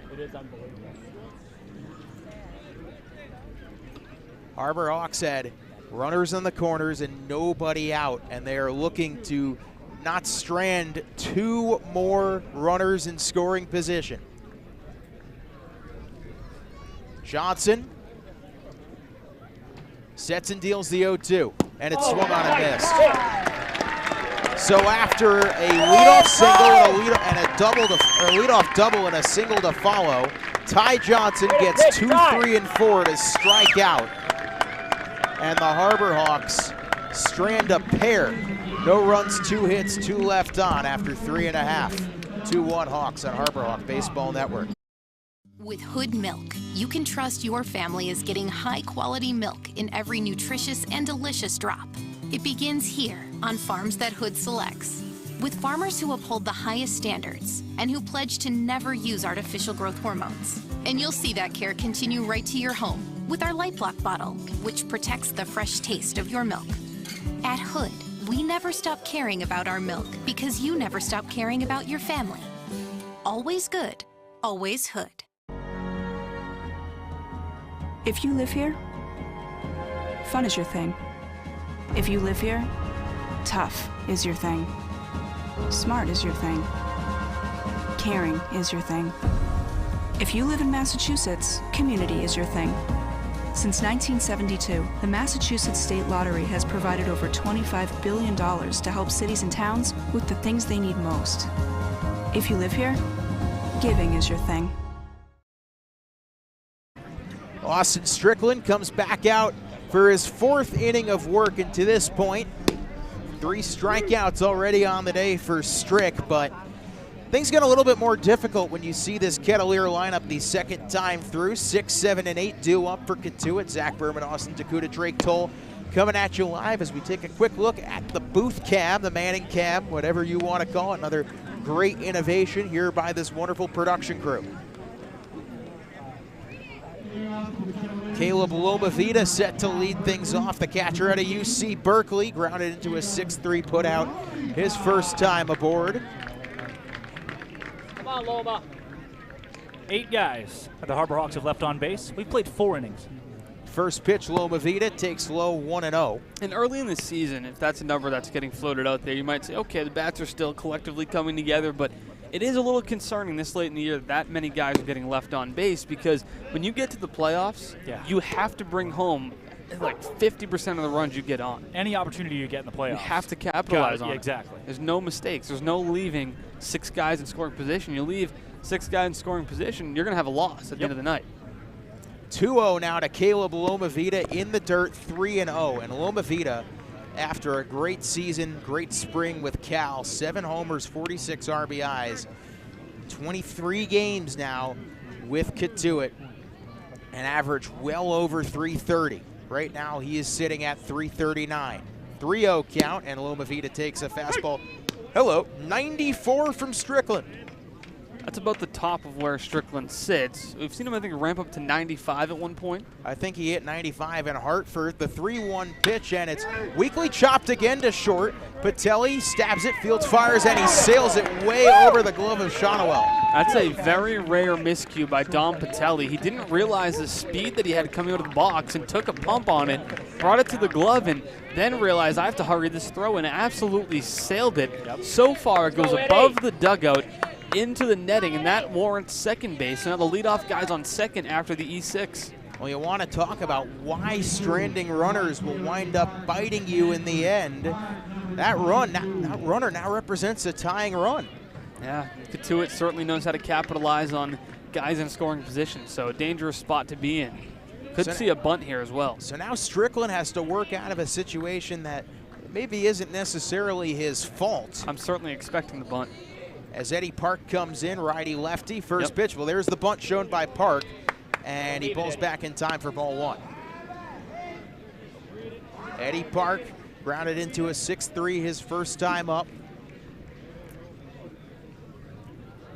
Dom Patelli, who's usually lights out in the field. That will be error number 5 for him this summer as Park takes low 2-0.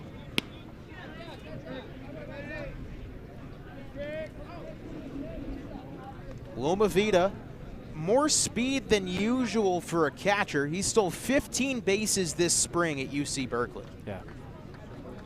Harborhawks to this point, a 2-1 lead, but Cotuit threatening to tie.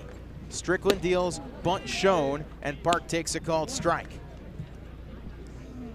You wonder, wind blowing straight out too, by the way. Wonder Ty Langenberg is available today. Jordy Allard also available today.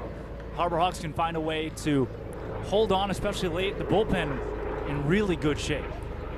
Especially with an off day tomorrow. Yeah.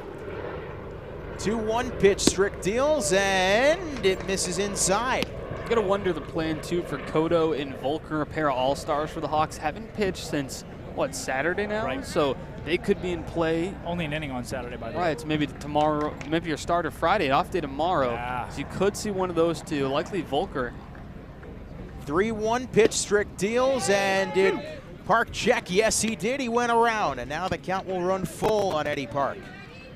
This is the biggest pitch to this point for Austin Strickland with nobody down and a guy on second base. Well, Austin, that, like you mentioned, Zach Volker is slated as the probable starter for the Hawks Friday night. Do we have the scout Twitter on that?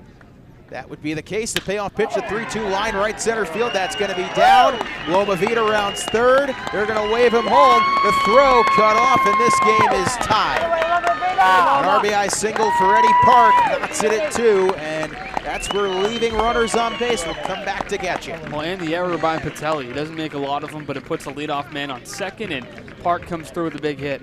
Take you back to yesterday's game. The Harborhawks only allowed 1 earned run and only 1 inning with a Brewster Whitecap scored. They scored all 3 of their runs after an error that came from Patelli. So these are teams taking advantage of the opportunities the Harborhawks have given them defensively, which doesn't happen very often. Hyannis is 3rd in the league in errors in that they don't make them. They have the 3rd fewest of anybody. That will be RBI number 6 on the year for Park as Kevin Ohm trots out to have a conversation with Strickland. So Trotter Harlan waiting in the on-deck circle for the meeting to wrap up. Trying to get a view of the Harborhawk arm barn. And interestingly enough, both the runs allowed by Strickland tonight, unearned runs. No, he's been solid. He really has been solid. I think the 6 hits are a little misleading because those errors have extended innings where they shouldn't have been. Right. Already 13 hits combined between these two teams. It's only the bottom of the 4th, and only 4 combined runs to show for it. So both teams have left plenty of opportunities. As a dog. That is a dog. Excited. Showing bunt is Trotter Harlan, who takes low, called a strike. Count 0-1. They say he went around. They call that okay. All right, hey. Harlan's there's your free confused. One. The hitter is you a free one. Holy cow. Now Mike Roberts is at him again. Roberts is getting up in this guy, and he won't do a thing about it. He should, though. He's scared of Roberts. That's what it is. Mike Roberts 100% in the right. Yeah, he is. Yeah, no, I got to agree with Mike Roberts has here. not been wrong very often today. He's got great points. The 0-1, runner off of first. Strick deals, it's a high fly ball, shallow right center field. Ranging over as Sirota makes the catch, one away. And a nice recovery there by Austin Strickland after allowing the error in the hit. Yeah, I mean, it's a game today where for Strickland, you're really only asking him, you'd love for him to go 4, maybe 5, probably only going to go 4, but they had contingency plans in case he went 3 or less. So at this point, Austin Strickland has absolutely done his job, especially with no earned runs. If Strick can get out of this, leaving the score the way it is, that would be a huge win for the Hawks, but you still have to deal with Sam Ruda and, barring a double play, Tommy Troy.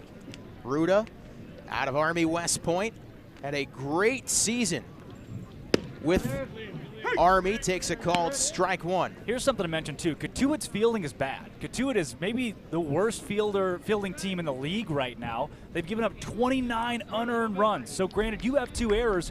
Cotuit is due to give those back at some point in this game if you can keep this score close. The 0-1 to Ruda, runner goes, pitch fouled away, now count 0-2, and the Harbor Hawks can take a breath there as Park was just about ready to park himself at second base. Cotuit has 50 errors this season, and it was not like that a couple of weeks ago. They've had a new influx of players, and since then, these guys have altogether struggled fielding-wise, and that's somewhere where the Harbor Hawks could possibly take advantage with hard contact down the stretch of the plate. But now at 0-2 for Strick here, what do you go with? I think you got to go breaking ball down in the zone. Okay. Try and get Ruda to chase one in the dirt as Strick goes back over to first base. And hey, Ruda, this spring for the Black Knights, 52 games, 7 homers, 36 RBIs, an average of 390. That will certainly play. The 0-2 pitch to Ruda. He takes outside 1-2, and Ruda's coach, Jim Foster, just left Army for... You gonna leave us in suspense here? Bria Lossik's alma mater in Northwestern, where he will be the new coach for the Wildcats. Congratulations to Bria. Big congrats to Bria Lossick. What was the degree? Arts and Science? Journalism. Oh. 1-2 pitch, 1 out, game tied, bottom 4, and a breaking ball on the inside part of the plate, spoiled by Ruda as he fouls it back into the screen. Sam Ruda, one of the first Service Academy players we have seen all season on Cape Cod. Oh, yeah. I didn't notice that earlier, so good to see a guy from Army that comes out to Cape Cod. Good catch, Zach. 1 ball, 2 strikes, 1 out. Bottom 4 in a tie ball game. Eddie Park off of first. Strickland deals the 1-2 and it's high and outside. So Ruda evens up the count. Really like that pitch at 92 from Strickland. You're at a 1-2 count there, and ahead you can waste one outside of the zone, and Strickland does exactly that, but not necessarily a waste at the same time. Guys fouled a few off. Give him a fastball. A little bit above the belt and outside. There's definite action in the Hyannis bullpen. I could not tell you, except I saw a white hat in a throwing motion. The 2-2 pitch, and it's swung on and missed. The high outside heat gets Ruda to chase. 93 on the fastball. 2 down here in the inning. Strikeout number 4 for Austin Strickland today. Do we have confirmation that it was a white hat? The Harbor Hawks wearing orange hats I meant today. to say an orange hat. Okay, okay. Just double checking. I didn't know. It'd be kind of cool. You know, in volleyball, to have a libero wears a different jersey. So if the pitcher wore a different hat, that's an idea. Call Zamuda. Get him on the phone. So possibly the last batter that Strickland will face, but it's not an easy task whatsoever as Troy on the first pitch just weakly taps it to Strickland. And that's probably the easiest time you will ever face Tommy Troy in the Cape Cod Baseball You jinxed it for the good, Zach. You jinxed it for the good. Hey, sometimes it just works that way. A score at 1-3 and the inning is over. But on an error and an RBI single, the Kettleers tie the game at 2 through 4. 2-2 our score here on Harbor Hawk Baseball Network. Traffic is treacherous. There's a fender bender on the pike. Gonna be a wicked commute. The expressway's backed up to the gas tanks. Gridlock. Crawl. Snarl. Gamma, bottleneck, log jam. 128 is a parking lot. You'll be late for supper tonight. Keeping your car road ready is what we do best. At Sullivan Tire, we're always here to get you there. Hey, we get you there too. Having a 5G phone that's not on T-Mobile makes as much sense as playing ice hockey. Using pool noodles. Get out of the penalty box with 5G coverage like this. T-Mobile has more 5G bars in more places than anyone. T-Mobile, more 5G bars in more places. Another reason T-Mobile is the leader in 5G. Ty Johnson back out for his second full inning of work. The HarborHawks had a 2-0 lead. That's now gone as this game is tied at 2. Zach Berman, Drake Tull, Austin Dakuta, and it will be 5, 6, and 7. Shotwell, Patelli, Flores here to start the top of the 5th. And the HarborHawks have put themselves in position to score plenty of runs. And once again, it's stranding guys on base that has been the Achilles heel for the HarborHawks. It was the start of the year, and now seemingly it is again. First pitch, Shotwell fouls it away. He's seen the ball well tonight. 2 walks. Count 0-1 this time. A walk in the first, a walk in the third. But like we have mentioned, he does hit righties quite well. 0-1, Johnson deals, and that's a little bit low. 1-1. Yeah, you almost have to wait. It looked low, it was low, but not every time is it called low. 1 ball, 1 strike, righty lefty. Ty Johnson deals. That one definitely low. It's spiked. Close again. Yeah. Run 2-1. Well, we've seen that call a strike pretty consistently tonight. So the fact that he laid off of that one, almost impressive. That seems like the zone is adjusting for the good. Yeah. Shotwell up 2-1 in the count. Here's the pitch, and Shotwell reps it foul down the right field line. The count will run even. That's your pitch. If you're a lefty, got a righty throwing you an 87-mile-an-hour fastball right at your belt, that is your pitch. You got to turn on that one and just crush it in. That's what Cole McConnell's done so well this year. Yep. Shotwell's been starting to do that. You're seeing he started yesterday in Brewster, but I think it's just him getting back into the groove. He was off for 10 days, and now finally back in the lineup with some consistency. 2-2 pitch. Johnson deals, and Shotwell takes high and away. So the count will run 3-2. 3 balls, 2 strikes, nobody out.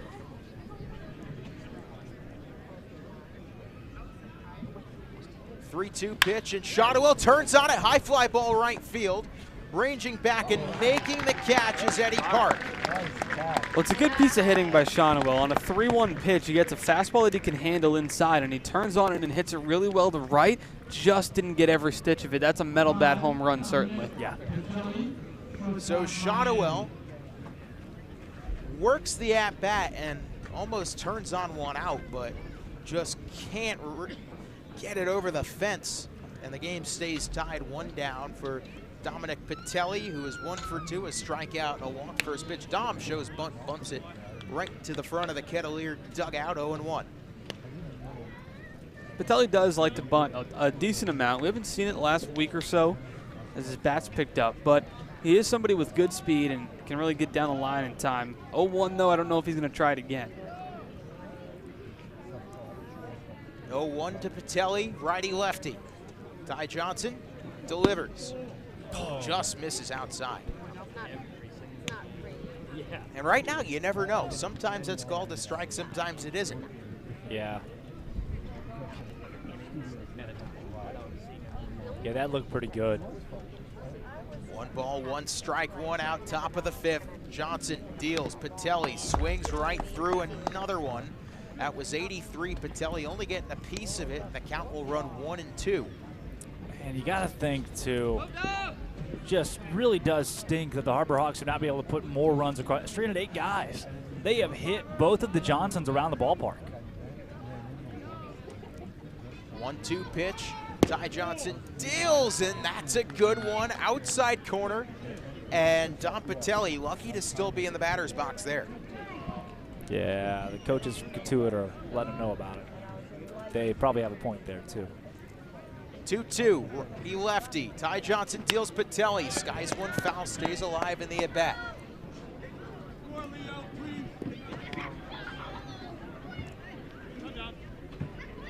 Two balls, 2 strikes, 1 out, bases empty, tie game, 2-2 in what is such a crucial matchup between these two teams. First of a back-to-back as Patelli foul tips it right into the glove of Loma Vida for strike 3.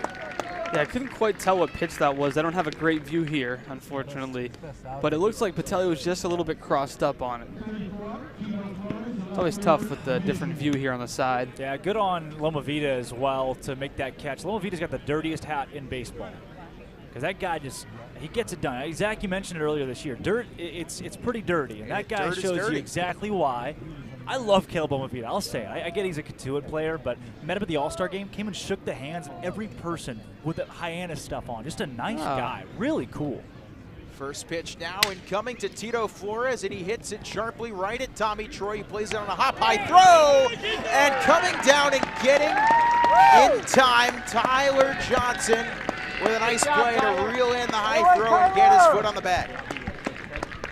So Tito Flores this close to reaching base, not quite. 1, 2, 3 down go the Hawks. Through 4.5 innings of play, our score is still 2-2 on Harbor Hawk Baseball Network.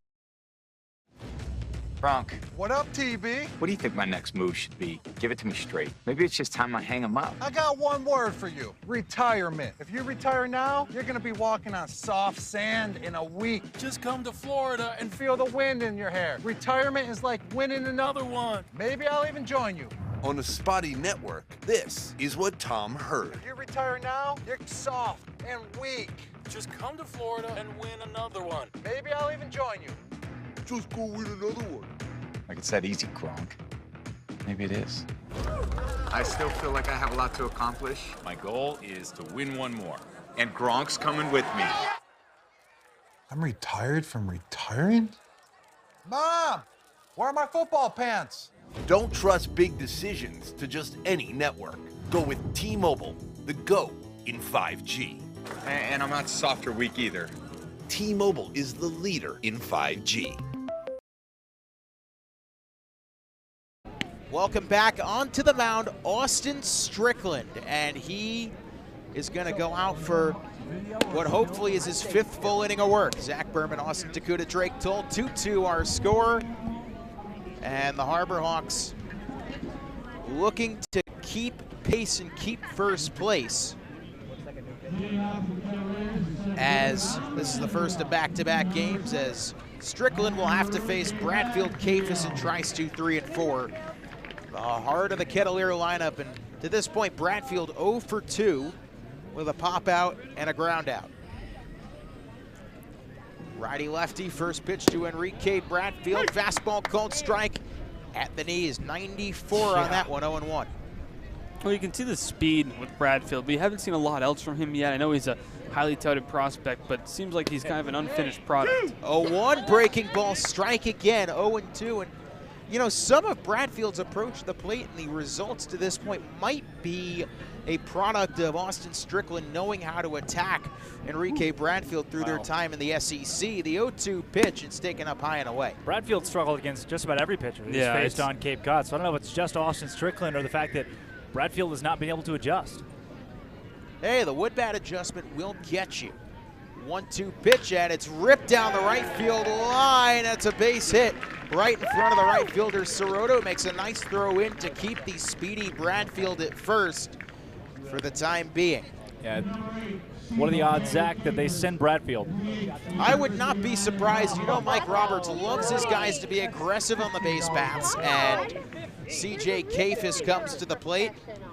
Enrique Bradfield, the stolen base numbers at Vanderbilt, remarkable. 46 stolen bags, and they're already won in 5 games as a Kettleer, but he's got a big lead. There he goes. The throw to second base from Corona is not in time. Yeah, unfortunately with George Corona, the last couple of games we've seen him catching, a majority of his throws are to the wrong side of the bag, so he's not really giving his infield a shot to lay the tag down. So Enrique Bradfield doing what he does best on the base path, swiping second. Count now 0-1 to Cafis. who can give the Kettleers a lead with one swing of the bat. Hyannis 1 for 2 today as he fouls it away, the count 0-2. 7 hits now for Cotuit. 7 apiece. Still out there with 65 pitches under his belt. Was surprised to see him come back out for the 5th. Oh, you're so nice. He did get 2 strikes on Bradfield and has 2 strikes again here on Hyannis. Strikeout would be huge. Oh boy, Bradfield was thinking about going to third, and the only thing I was surprised nobody asked for a balk there from Strickland. Yes. I thought he balked. And then would he row the 2 for the 0-2 pitch as Enrique Bradfield dangerously awaits off a second, makes another move. Here's the 0-2, and Hyannis lines it right back to Strick, who makes the catch. Austin Strickland heads up, he was making on a the knee. play. He was on a knee when he did it. He had just thrown the pitch and had gone back down to a knee in expectation of maybe a back pick across the diamond from George Corona. And Strick just reached the glove up, picked it out of the air, and Enrique Bradfield back just in time. Strick all smiles as Coach Beatty now comes out onto the mound. And what does the umpire need? Now the umpire is having a conversation with Beatty. Beatty looks confused. I think he's telling Beatty, yeah. I don't know about that. You can tell Beatty was, why are you talking to me? Time was called 35 seconds ago by Sparky Burns over near second base. Sparky does what? He burns. So Strick making the nice play for out number 1, but he still has to deal with the speedy Bradfield off a second. I wonder if they're going to the pen now or they're going to wait. Well, with because Beatty, it doesn't look like. Say this, with Beatty out there, he is going to wait until the umpire. Yep, here comes the home plate umpire until the umpire comes and tells him that his time is up. That's what Mike Roberts does. So yep, do little, it right back. little gamesmanship from Coach Eric Beatty, which you are playing the Sun today, despite the game starting at 4:30. Which why, as Strickland's going to be left out there, why the game didn't start at 5 like Brewster does? 4. 4. I'm sorry. Why like Brewster does? I do not know. I do not know. You have the capacity to start this game at 4 and play an entire 9 innings.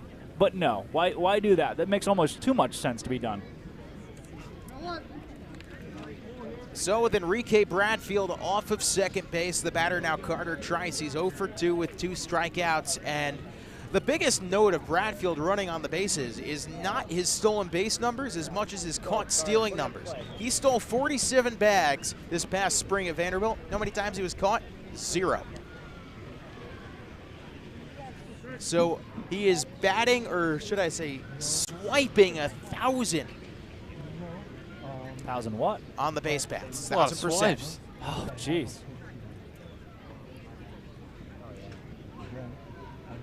Another big lead off second for Bradfield. And man, Strickland has got to keep such a close eye on him. He goes back to second again. He's got to be careful not to balk.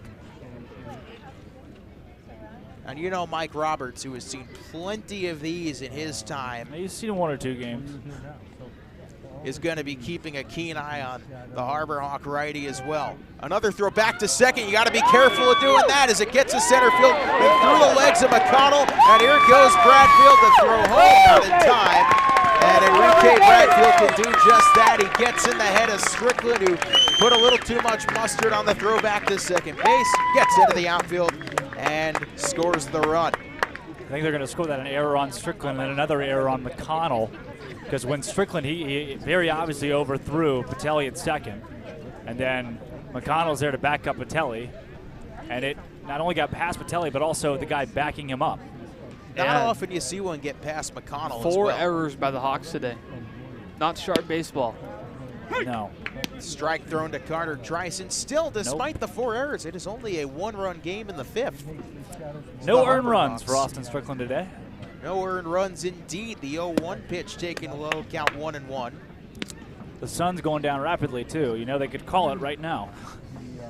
Say 6:16 p.m. You have another hour, I'd say. Yeah, probably more. But also Mike Roberts is across the way. 1-1 swung on and missed. Trice has just been, up to this point, not able to catch up to anything Strick has given him. He's looking all out of sorts.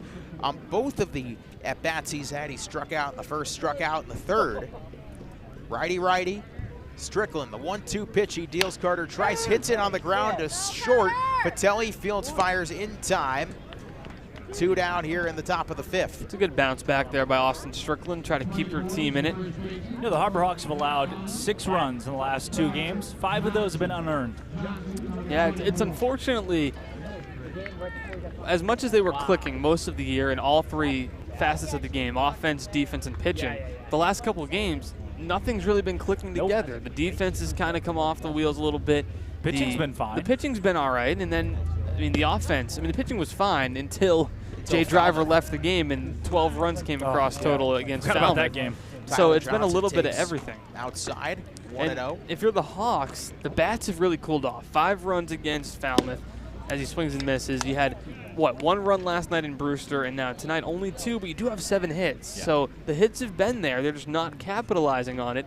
And when the other 2 assets of the game are just not in sync, it's going to be long days at the park. There's a strike called 1-2 as Austin Strickland freezes Tyler Johnson, one of the 3 Johnsons on this Kettleer roster. I think there are 4. Yeah. Ty, Ben, Tyler. Is there one more that I'm missing? Is fouled away. I don't know. A lot of Johnsons. So Strick here still ahead 1-2 to a guy who was in the home run derby. So you got to be careful not to elevate something. The way Mike Roberts threw to him in BP, he likes elevated fastballs. They threw it right at his letters, and he can punish it. 1-2 pitch, Strickland deals. He elevates it way too high, high enough to the point that something broke. I'm not sure what it was. As just an Evo shield off the glove of Corona. He threw that so high and so hard that it broke the Evo shield off of Corona's glove. So now 2-2 the count. That'll just snap back on though, so yeah, should be okay. The pitch from Strickland, and Johnson barely able to fend it away.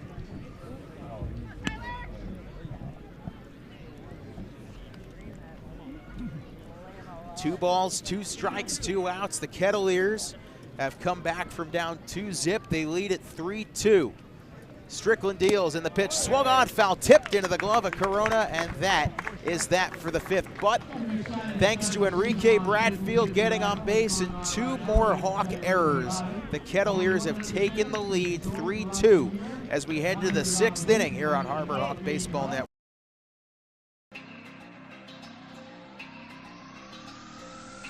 My family earns respect. My family clears bases.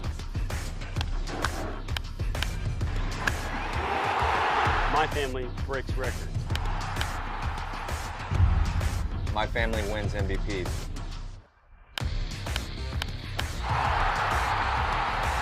My family gives everything. My family makes history. My family wins championships. There's no family. There's no family. There's no family. There's no family like my family. Join the fam. Join the fam. Join the fam.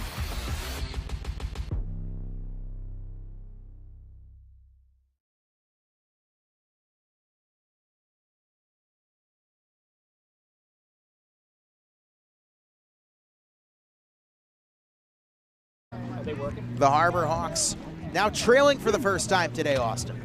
That they are, and it's been a combination of bad defense and a lot of hits the Cotuit Kettleers have done a nice job capitalizing on. The Hawks have had plenty of guys on base, just haven't been able to bring them home, and still a lot of ball game left and a big chance for them to make up for it here in the top of the 6th. Well, a pitcher with the last name Johnson is still on the bump for Cotuit as Mike Roberts is looking for 3 innings out of bed and now 3 innings out of tie. Okay. Ty Johnson was only allowed 1 hit, struck out 4 in his 2 scoreless innings to this point. It's not often you see a starting pitcher allow 6 hits, 4 walks, and just 2 runs. George Corona takes low and away, ball 1. But that is what Ben Johnson did tonight. 10 base runners allowed, just 2 runs. Yeah, 8 guys stranded today. It's like a fun game at this point. 1-0 pitch, Corona takes low 2-0 to the Louisiana Tech Bulldog catcher. I mean, the first time these 2 teams played at Lowell Park, the Harbor Hawks stranded 13 in a game they lost 3-1. They've already stranded 8 through 4 innings today. 2-0 now, the count. The pitch to Corona takes inside corner, called a strike. 90 from Ben Johnson, or excuse me, Ty Johnson. Oh, yeah, different Johnson. Different Johnson. 8 guys stranded today. And it's only the top of the 6th. Not a lot of small ball, no squeeze plays either, huh? 2-1 pitch, Corona, high fly ball, foul down the right field line. We go even at 2-2. I mean, the Harbor Hawks lead the league in sack hits and sack flies, but even with runners on second and third and nobody down, nothing doing today. No, not a lot of bunts. Interesting. 2 balls, 2 strikes, 2 outs. The pitch, Corona doesn't chase, and the count will run full. Austin, was it like this last season where the small ball was kind of taken out of play as the year went on? Yeah, I'd say it's about the same. I mean, I think early in the year there's such an adjustment with the metal to wood that they rely on small ball so much more. 3-2 pitch, Corona hits it on the ground to third, fielded by Ruda across the diamond. In time, 1 down. Only 1 out here. You get Riku Nishida up to the plate with Mitch Jebb, and then if either of those guys are able to get on, Mike Sirota behind them. So you have 279, 317, and 4 hundo. Not to mention Cole McConnell right behind those guys. This is the spot here.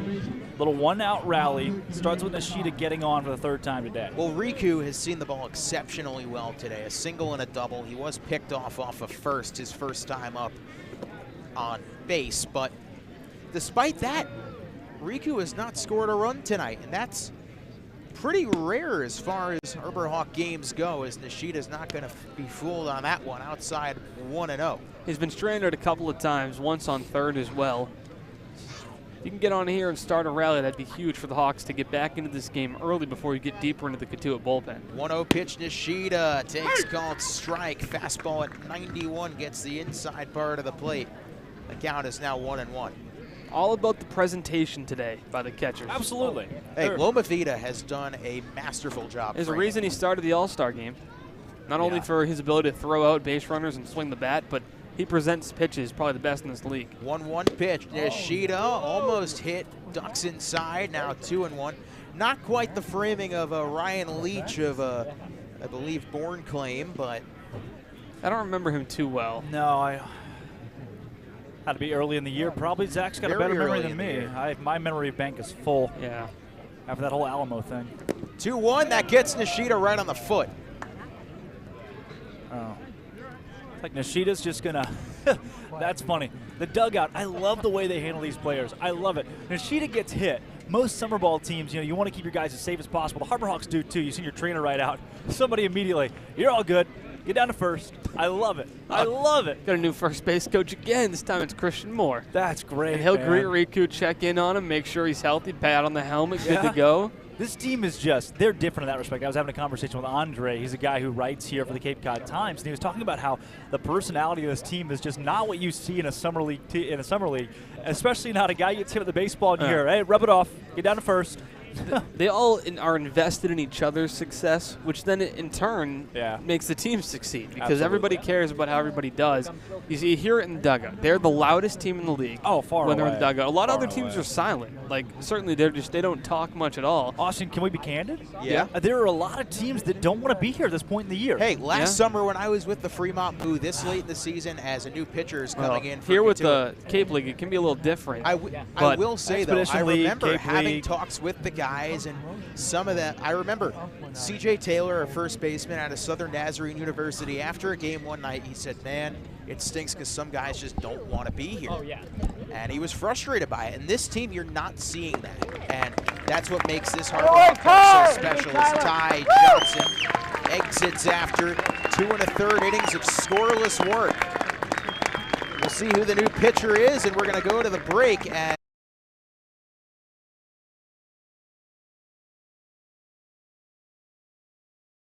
What are you looking forward to? Adding a takeout window. And more locations. Paying off my student loans. Juggling my 4 small businesses and staying sane. Raising my allowance.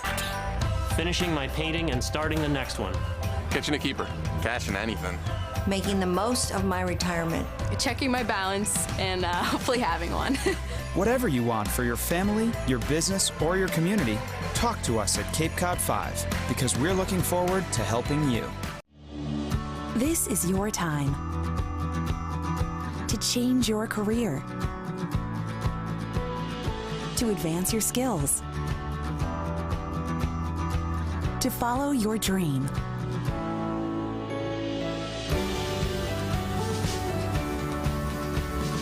Curry College continuing in graduate studies. Tomorrow is coming. Be ready. Coke Zero is now Coke Zero Sugar, with great Coke taste. Some people were excited to hear the news, some were skeptical. So we're not going to have the star of the show you're watching come out and say, "You'll love it." No special jingle written by this week's hottest pop star. No famous internet celebs who happen to be holding the label just so. Okay, maybe just one little pour shot. The only thing that will make you believe Coke Zero Sugar has great Coke taste is trying it yourself. Ice cold Coke Zero Sugar. Try one today. Still the top of the 6th inning, and welcome to the game, Cam Schulke, a man that, Austin, you mentioned before the game, was effectively I think that was me. It might have been Drake, it was you. He was effectively the Mitch Jebb return in the trade, and wouldn't you know it, Mitch Jebb is up at the plate right now. Yeah, here comes Schulke. We know this guy, don't we? He pitched in the SEC championship game, but I'll say this, he did get shelled in the SEC championship game. So maybe if we get Tennessee, Kentucky, Cam Schulke will be in business, but the guy's been pretty solid for Cotuit. Cam Schulke, a legitimate submarine pitcher, not something you see very often now in 2022. A full-on sidearm is the first pitch, a called strike to Mitch Jebb. Did I read that correctly? Is that 70 miles an hour? Schulke, yeah, that's the fastball. Schulke never pitched once for Hyannis. No? No, yeah, he was on the team. Rumor has it, that is. The baby. Runner off of first, Riku Nishida. What's that, Mike Roberts? Oh, one pitch. It gets away from Loma Vita. Riku slides into second. And Nishida wasn't watching. Beatty was waving him around to third. He would have been there, too, I believe, with his speed. Yep, even Loma Vita's an elite catcher, but Riku Nishida has elite speed and would have been at third base with Mitch Jebb at the plate. There's another missed opportunity for the Harbor Hawks. Nonetheless, with one out and one of your best hitters at the plate, the tying run is in scoring position. Thank you, Cam Schulke, though, by the way. Shout out. Cam Schulke, a full-on sidearm. Oh. Will pitch almost, really? The ball will leave his grasp almost at waist level. Full on? Lower. As a 1-1 pitch, another 70 mile per hour. He's got the submarine style, which you don't see very often, even in the big league level. You see some guys who are true sidearm, but you have a guy like him. Darren O'Day is the only other guy that's, I believe, active that throws full submarine. You've had guys like Pat Neshek come full sidearm, but his arm slot is as low as it can go without it being underhand. 1-2 pitch. Schulke deals, breaking ball. 68 miles an hour, call the ball. Yeah, Schulke since going to Cotuit, 14 1/3, 3 saves, 0 ERA, 14 strikeouts, 5 walks, and 10 hits. Pretty good. Pretty good. 2 balls, 2 strikes, 1 out. Top of the 6th inning, the Harbor Hawks have Riku Nishida. Look how far third base away. is playing off. Oh. 2-2 pitch. Jebb takes inside. 3-2. Good eye for Mitch Jebb. 3-2 pitch. I wonder if they send Nishida. Ruda is playing so far off at third base. There's a shift on where the entire infield is playing about 10 feet to our right. If Riku can get a good lead, I think he's off. I think so. Yeah, on a 3-2. I don't know how good does Schulke have a pickoff move. You're throwing a submarine from 6 inches off the ground, and you can do a pickoff to second base. Schulke shakes off a sign from Loma Vita. Now gets one he likes. The payoff pitch, the 3-2. Schulke deals away.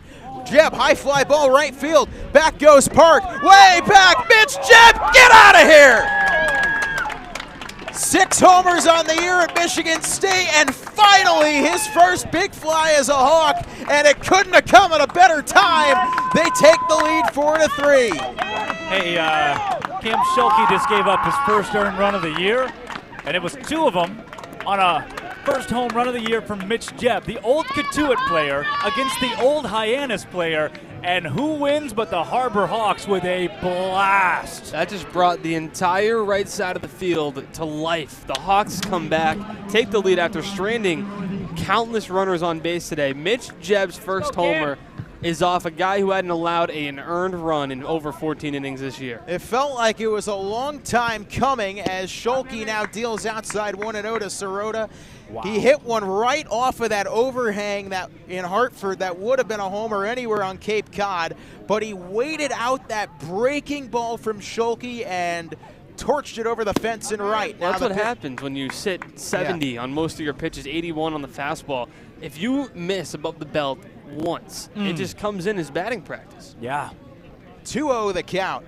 Schulke deals low, 3-0, and the Harbor Hawks seemingly have a habit of getting to these pitchers that most guys in the league struggle with. Well, think about like Isaiah Rhodes. You know, early in the season, he was leaving the breaking ball hanging. He's not doing that anymore. And what does Cam Schulke do?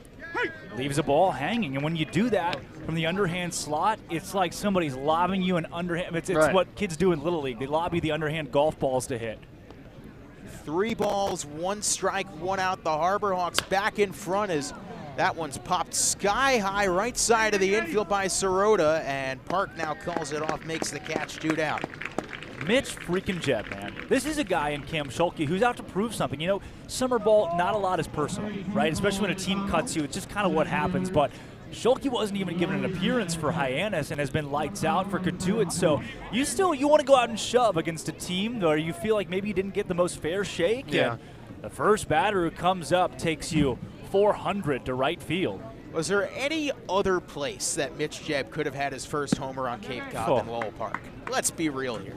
You got to be romantic. Got to be romantic How about can baseball. you not be romantic about baseball? Cole Just gotta McConnell takes a ball in the dirt, 1-0. So the Harbor Hawks, off of Mitch Jebb's first home run of the season, take a 4-3 lead as there's a called strike.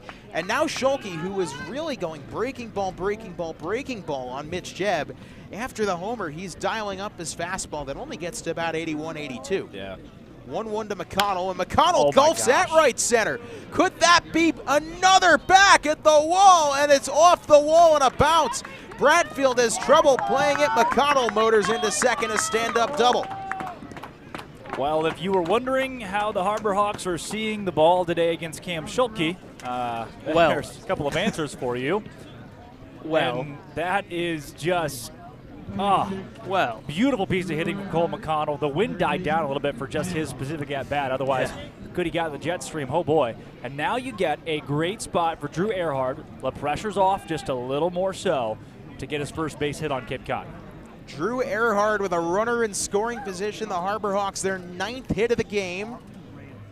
Righty, Schulke deals the first one. It's low, 1-0. It's funny, too. I saw Austin Strickland actually posted on social media the other day about Cam Schulke, and somebody at Kentucky had posted about his success. And so he's got quite a few teams who are on the same pitching staff for him in college in this dugout. 1-0, and that's off the end of the bat by Earhart. Foul.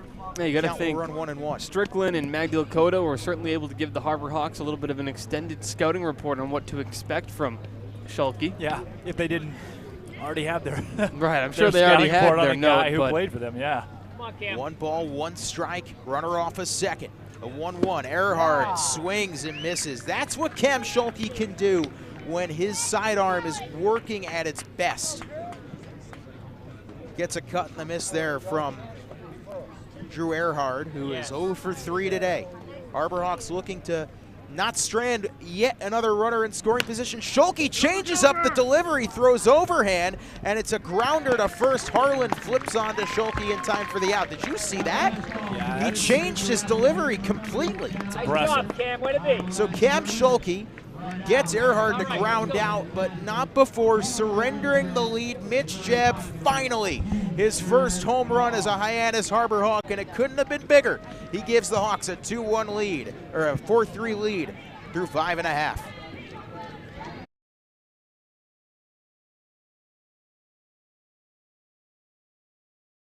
With Hood Milk, you can trust your family is getting high-quality milk in every nutritious and delicious drop. It begins here on farms that Hood selects, with farmers who uphold the highest standards and who pledge to never use artificial growth hormones. And you'll see that care continue right to your home with our Light Block bottle, which protects the fresh taste of your milk. At Hood, we never stop caring about our milk because you never stop caring about your family. Always good, always Hood. Gannon's Tavern is the home of incredible wings, handcrafted cocktails, ice-cold beer, and Keno. Their innovative tavern menu features seafood, great sandwiches, steaks grilled to perfection, and stunning specialty dishes. There's no better place to watch your favorite New England pro football team than Gannon's Tavern, in their large bar or outside on their covered deck, complete with TV and sound. Gannon's Tavern, 959 Burses Way, Hyannis. Like them on Facebook and Instagram. Yes, soon at Gannon's Tavern. Harbor Hawks back in the lead, and who does Eric Beatty turn to but Ty Langenberg? I told you, man, the bullpen looks fantastic for the Harbor Hawks today, and guys that are hot. One of those guys being Ty Langenberg, who comes out of the bump here. And Langenberg, Driver were your two closers to start the year. Even before we get to Langenberg, how about Austin Strickland? 5 innings of work today. I was really impressed to see him go that long in this ball game and without a single earned run. At the end of the day, he did exactly what you need a starting pitcher to do in the sport of baseball, and that is put your team in a position to win. Yeah, 5 innings, no earned runs. Yep. What else can you ask for? 5 strikeouts and no walks. If you have a starting pitcher in this league, regardless of the hits, no walks, 5 strikeouts, and no earned runs through 5 innings, that is going to carry you places, and that's what's kept the Hawks in this game and put them in a position to win. Now you leverage it to your bullpen, which has been your backbone of your team for much of the year, and a guy who has been the guy out of the bullpen for much of the year as well. Ty Langenberg can go multiple innings if he's on his game today. Well, and if you've got a guy who's got a 1-7 whip, you're thinking, oh no. But in a scenario there for a guy like Austin Strickland, I mean, he finds ways to get out of it. A guy, he just ramps up. When he's in the big moments against the best teams, we had that conversation the last time we interviewed him, that's where he plays his best. Langenberg deals to Caleb Lomavita up high. 6, 7, and 8 due in for Cotuit here in the bottom of the 6th inning. Langenberg 1-1 in ERA of 2.75, 9 appearances in 16 1/3. The pitch taken outside 2-0. Langenberg in that time 27 strikeouts to 2 walks. 8:05 p.m. sunset today in Barnstable. 2-0 pitch fouled straight off of the mask of George Corona, and that was headed nice catch. Hey, Reed Becker almost caught that one. Reed, nice catch on that. He said thanks. 2-1 our count. Langenberg, righty-righty, sets and deals the pitch. Lomavita checks through it, and they say he didn't go around. Nope, that's one of the worst, maybe top 3 worst. I think that that Austin, unless he saw something different, that bat was all the way around. And all Beatty the way around. can't say anything. Yep, no, he can't. 3-1 pitch, and Lomavita takes it right on the shoulder. Wow. Well, Ty Langenberg's not usually having control issues right with the bullpen, and unfortunately there. 5 pitches, 4 of them for balls. They're going to rule it a walk. They say he wasn't hit. It was definitely close, but they say that Lomavita ducked out of it just in time either way. Runner on first, nobody out. And Lomavita, he's got the speed that you don't necessarily expect a catcher to have.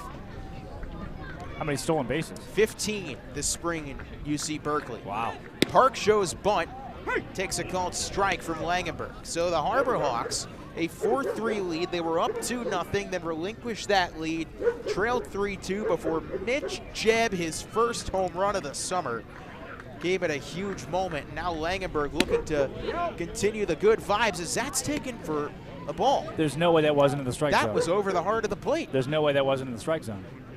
That's mid-thigh on the plate. Wow. 1-1 the count. Off of first is Lomavita. There he goes. The pitch is lined right at third. It gets right through the glove of Earhart. Going to third is Lomavita, and once again, it's the defense that bites the Harbor Hawks yet again. That was in the glove of Earhart at third, and he just couldn't corral it. The 5th error of the night by the Hyannis Harbor Hawk defense, and that one would have been a double play. Not even close. Would have been such a double play. I mean, that's a gift. That was wrapped up for you in a very nice tight bow, where you just catch the ball and you throw it to first.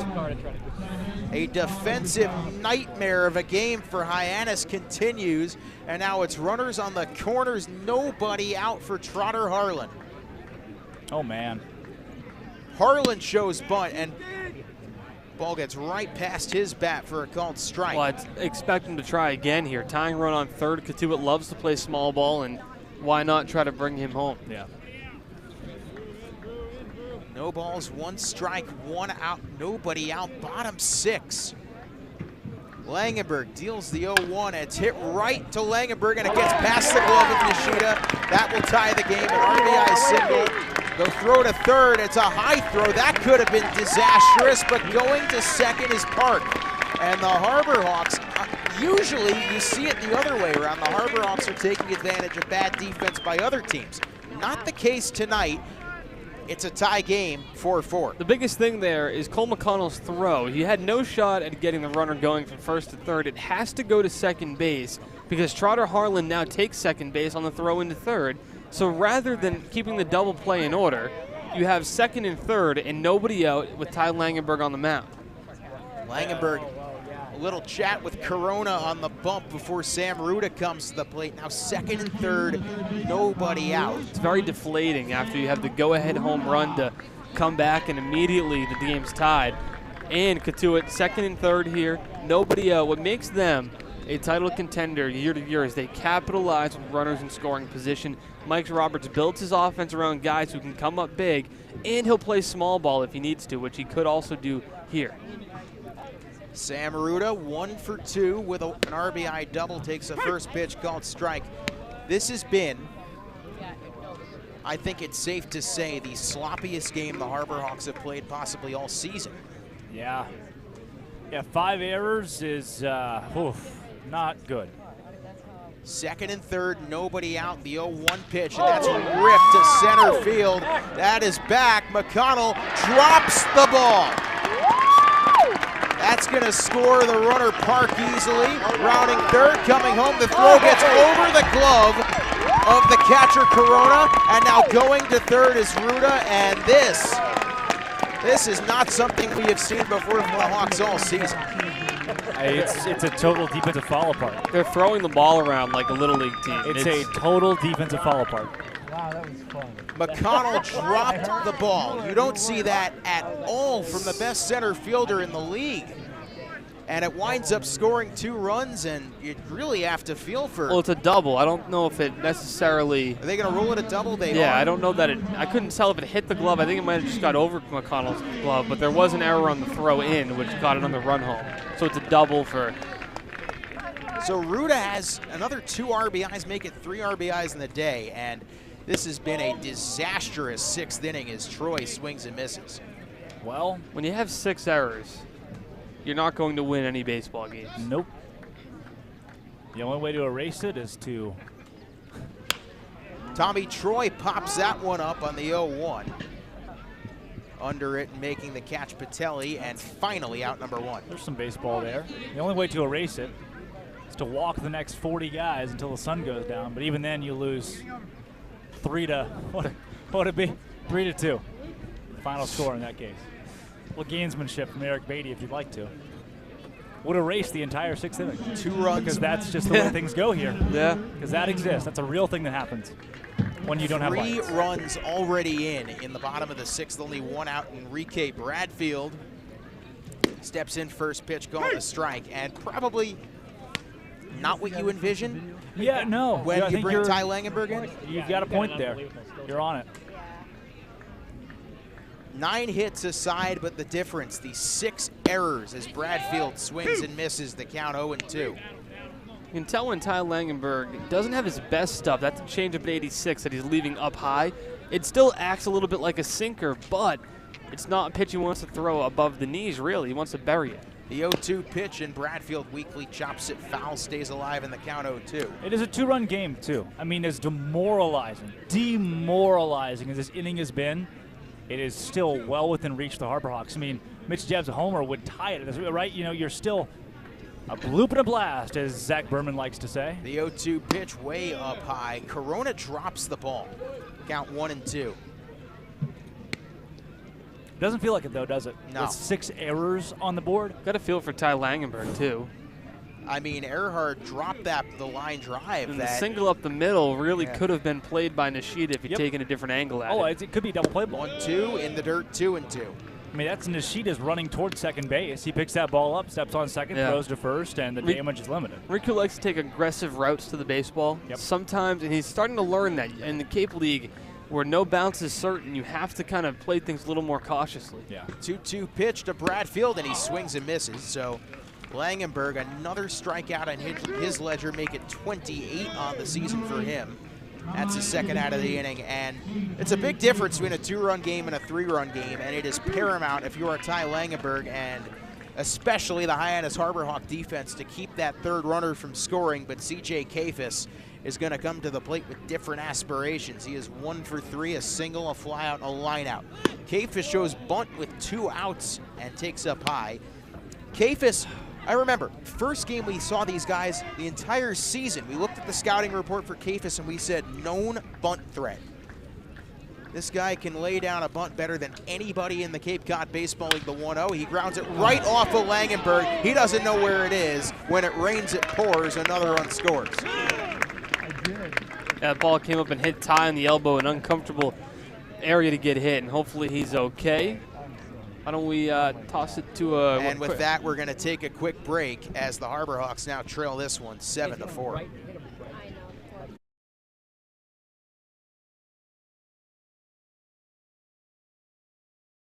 When it comes to buying or selling a home, you need a partner, not just an agent. For over 50 years, Gibson Sotheby's International Realty has set the standard in excellence and performance. A seasoned team that has thrived throughout all markets. Our agents live and work in your neighborhood and understand you.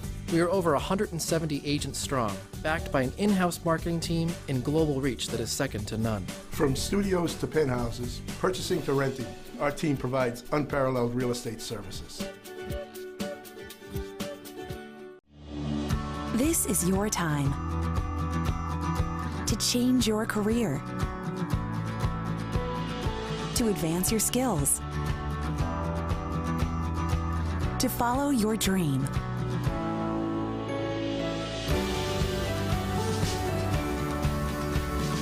Curry College Continuing and Graduate Studies.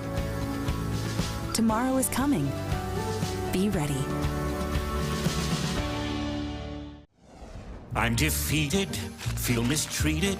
I'm so angry, I'm singing a song. 'Cause I'm paying so much for home internet and that's just wrong. I've got T-Mobile home internet. I feel happy. Great. Very happy. Good for you. Look how much money I'm saving right now. Wait, really? There's no hidden fees, no price hikes, one core. Bro, wow. Internet without BS.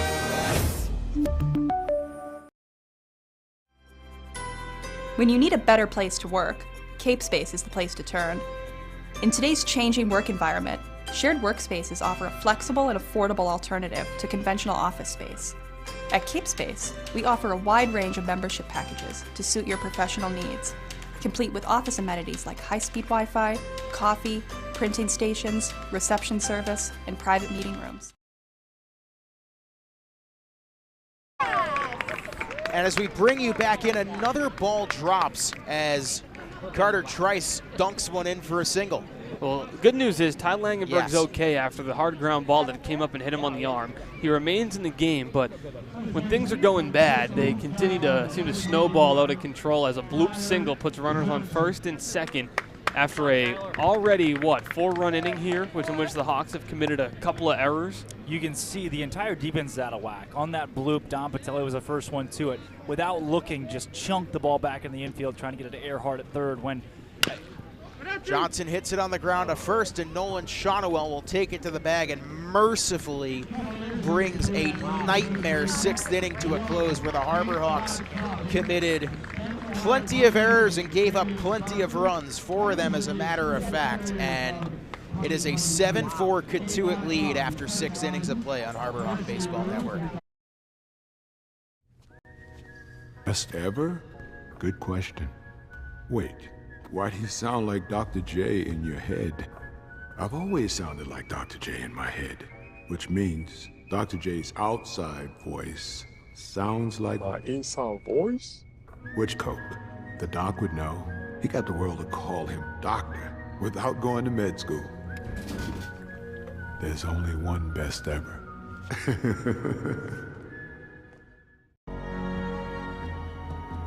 If you live here, fun is your thing. If you live here, tough is your thing. Smart is your thing. Caring is your thing. If you live in Massachusetts, community is your thing. Since 1972, the Massachusetts State Lottery has provided over $25 billion to help cities and towns with the things they need most.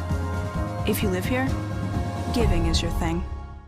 When Alaska Airlines needed a partner for the complex operations of travel, they made the switch to T-Mobile. Our 5G has Alaska Airlines and their customers covered, from major hubs to remote destinations, with 5G coverage ready now for the demands of today and the future. T-Mobile's network powers Alaska Airlines as they deliver next-level care for all customers. 5G ready now. That's how unconventional thinking is better for business.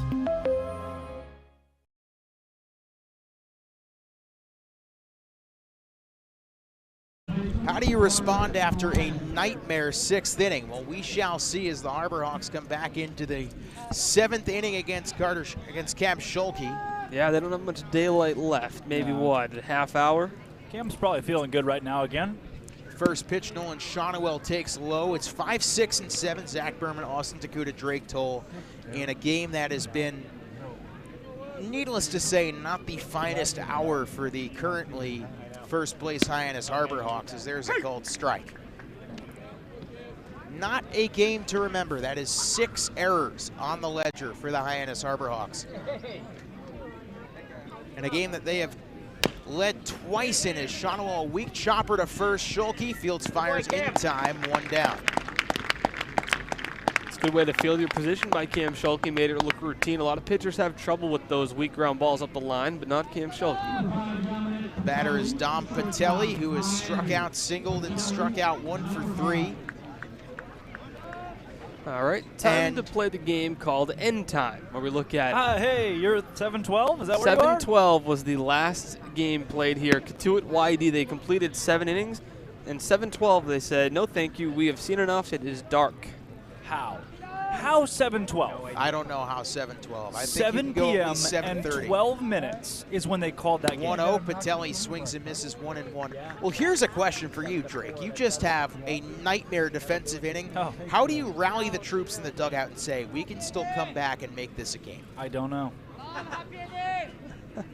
The 1-1 pitch, Patelli swings and misses 1-2. They pay the coaching staff for Hyannis much more than they pay me to I couldn't somehow pull those miracles off. Because right now, I need somebody to come pick me up. The 1-2 pitch, and Patelli slaps it through the left field side, base hit. Well, that's a start. Patelli going for 2. The throw is not in time. How about a hustle double from Dominic Patelli? Well, that might answer your question to get the dugout back into it a bit. Dom Patelli hustles for a double, and now if you can start to chip away here, get this game close, you have a chance to at least get back into it. Look, let's say Tito Flores gets walked here, all right? Okay, and let's got say. 2 on, George Corona comes up, hits a home run. I would be frustrated. I would be frustrated that you could have 6 errors and just that easily. Because the game of baseball could absolutely happen right here. 1 out, runner on second for Dom Patelli, already off a second as Tito Flores takes a... See, I'm even sloppy in the booth today. It's been one of those days. One of those days. A 1-0 now to Tito Flores, who is 0 for 3. He's ground into a double play as well. I used to clean our reeds with when I played saxophone. Smells good. Trader Joe's hand sanitizer. It's good stuff. 1-0, and Tito swings and misses the count 1-1. Well, it's 6:57 right now, so 55. Oh, 56. We'll meet you in the now middle. it's 56. So good thing we sorted that out. Never mind. 1-1 to Tito Flores. Running out of daylight to tell you about those 3 amazing sponsors we have. We have sponsors? Yeah, we do. I will get to that after. The batter or the pitch? The batter. Oh, okay. The 1-1 pitch. And once again, changing his arm slot entirely, overhand throwing it inside for a ball 2-1. All right, now Tito in a hitter's count here. I would say look for a fastball, but I don't know if you call what he throws a fastball at 83. It's more of a location. It's like a underhanded ephus. You got to look location here for that ephus. 2-1. Let's see where he throws it. It's the underhand, and it is the underhand ephus, 68 miles an hour. Yeah. It's felt straight and back. It was hung up around the belt, too. Tito just got under it. Knows he missed one there. Man, you ever hit off of like a 60-mile-an-hour pitching machine when you were 12? Yeah. And then when they dropped it down to 35, you just had a field day? It feels now, like what that. happens if they take the pitching machine and turn it upside down and then throw it at 35? We're finding out right now. Yeah, it's exactly. Not too hard, or not too easy for some. Guess not. Mitch Jebb had a 2-run home run, but he did do that. See if somebody else can. 2-2 pitch to Tito Flores, who swings and misses. So that's out number 2. That's some great movement on that pitch. It just dives right off the plate, and you can't help yourself but chase it. Tito, a guy who was called out looking on that pitch on the outside part of the plate, has certainly not want to go down on that again, hence him going out of the zone to try to swing at that pitch. As George Corona comes to the plate, you guys see what the Mega Millions is at right now? Or is it the Powerball? I don't know. I think it's over $1 billion. Patelli, Flores. $1 billion. There's no way it's real. There's Yes, no it way is. it's real. Patelli, Flores, and Corona have all struck out twice. Yes, today, they have. by the way. So, now who else struck out? Me. Every First time I pitch. bought a lottery ticket. Yeah.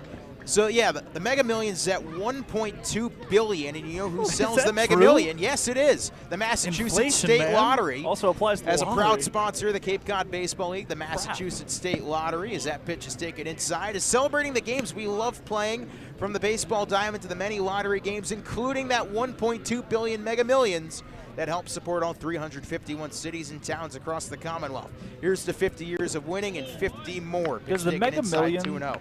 apply to Yes, it does. Massachusetts? Do they see a cut of that? Well, they sell the Mega Millions in, I believe, all 50 states. So $1.2 billion. $1.2 billion. Does Massachusetts get a cut of that, though? Or does that just go to the government? I'm not the sure. The tax people? 2-1 and Corona, he fouls it off of himself, and it almost landed on the third base bag. Can't imagine that feels particularly good. Now the count will run 2 balls, 2 strikes, 2 outs. Still a runner off a second. And if George Corona can just figure out a way, he's struck out twice and grounded into a 5-3 to get on and get Riku aboard, then we can have a conversation. Well, but this for now, is the last chance for the Harbor Hawks at the plate. time is called. Yeah, this is going to do it. This will be the last chance. Light quickly dwindling here at Lowell Park. Some teams start at 4:30 and don't have lights, so it's kind of how that works. Schulke deals a 2-2, and it's weakly chopped foul again. What do you think we could scrounge up some cash and get them some lights? If you play the Powerball and win that $1.2 billion, get them like double renaming it lights. the Baylor Kettleers. You know, if I won the Powerball, the first thing I would do is go buy a new phone plan from T-Mobile. They are proud to sponsor the Cape Cod Baseball League. I'll accept it. They believe that when small towns thrive, America thrives. 2-2 That's count, by why the way, they're there, Zach. investing billions to bring fast, reliable to 2-2 inside. 3-2. And affordable wireless service beyond the big cities to small towns across America. There's never been a better time to join T-Mobile. Another, he throws the ball overhand 69 miles an hour. And now the payoff pitch again. 3-2, underhand throw. Corona fouls one off. Yeah, the runner was off on the pitch too, Patelli. Why not? Yeah, might as well send him, let him go. Got to get something working here. Well, if Corona just can lay off of one that's out of the zone, that brings Riku up. Those last two, I think, were in the zone. Especially that pitch there. It was up a little bit, but something he has to fight off. You don't know if they're going to ring you up on it on the outside part of the plate. 3-2 to George Corona. Cam Schulke checks off second. Overhand throw. Corona, high fly ball. It's going to stay in the yard, right center. Coming over, making the catches. Bradfield to retire the side game. Another base runner stranded for the Hyannis Harbor Hawks as the one-out double by Patelli doesn't come to fruition. Time to stretch at Lowell Park. The Harbor Hawks trail this one 7-4.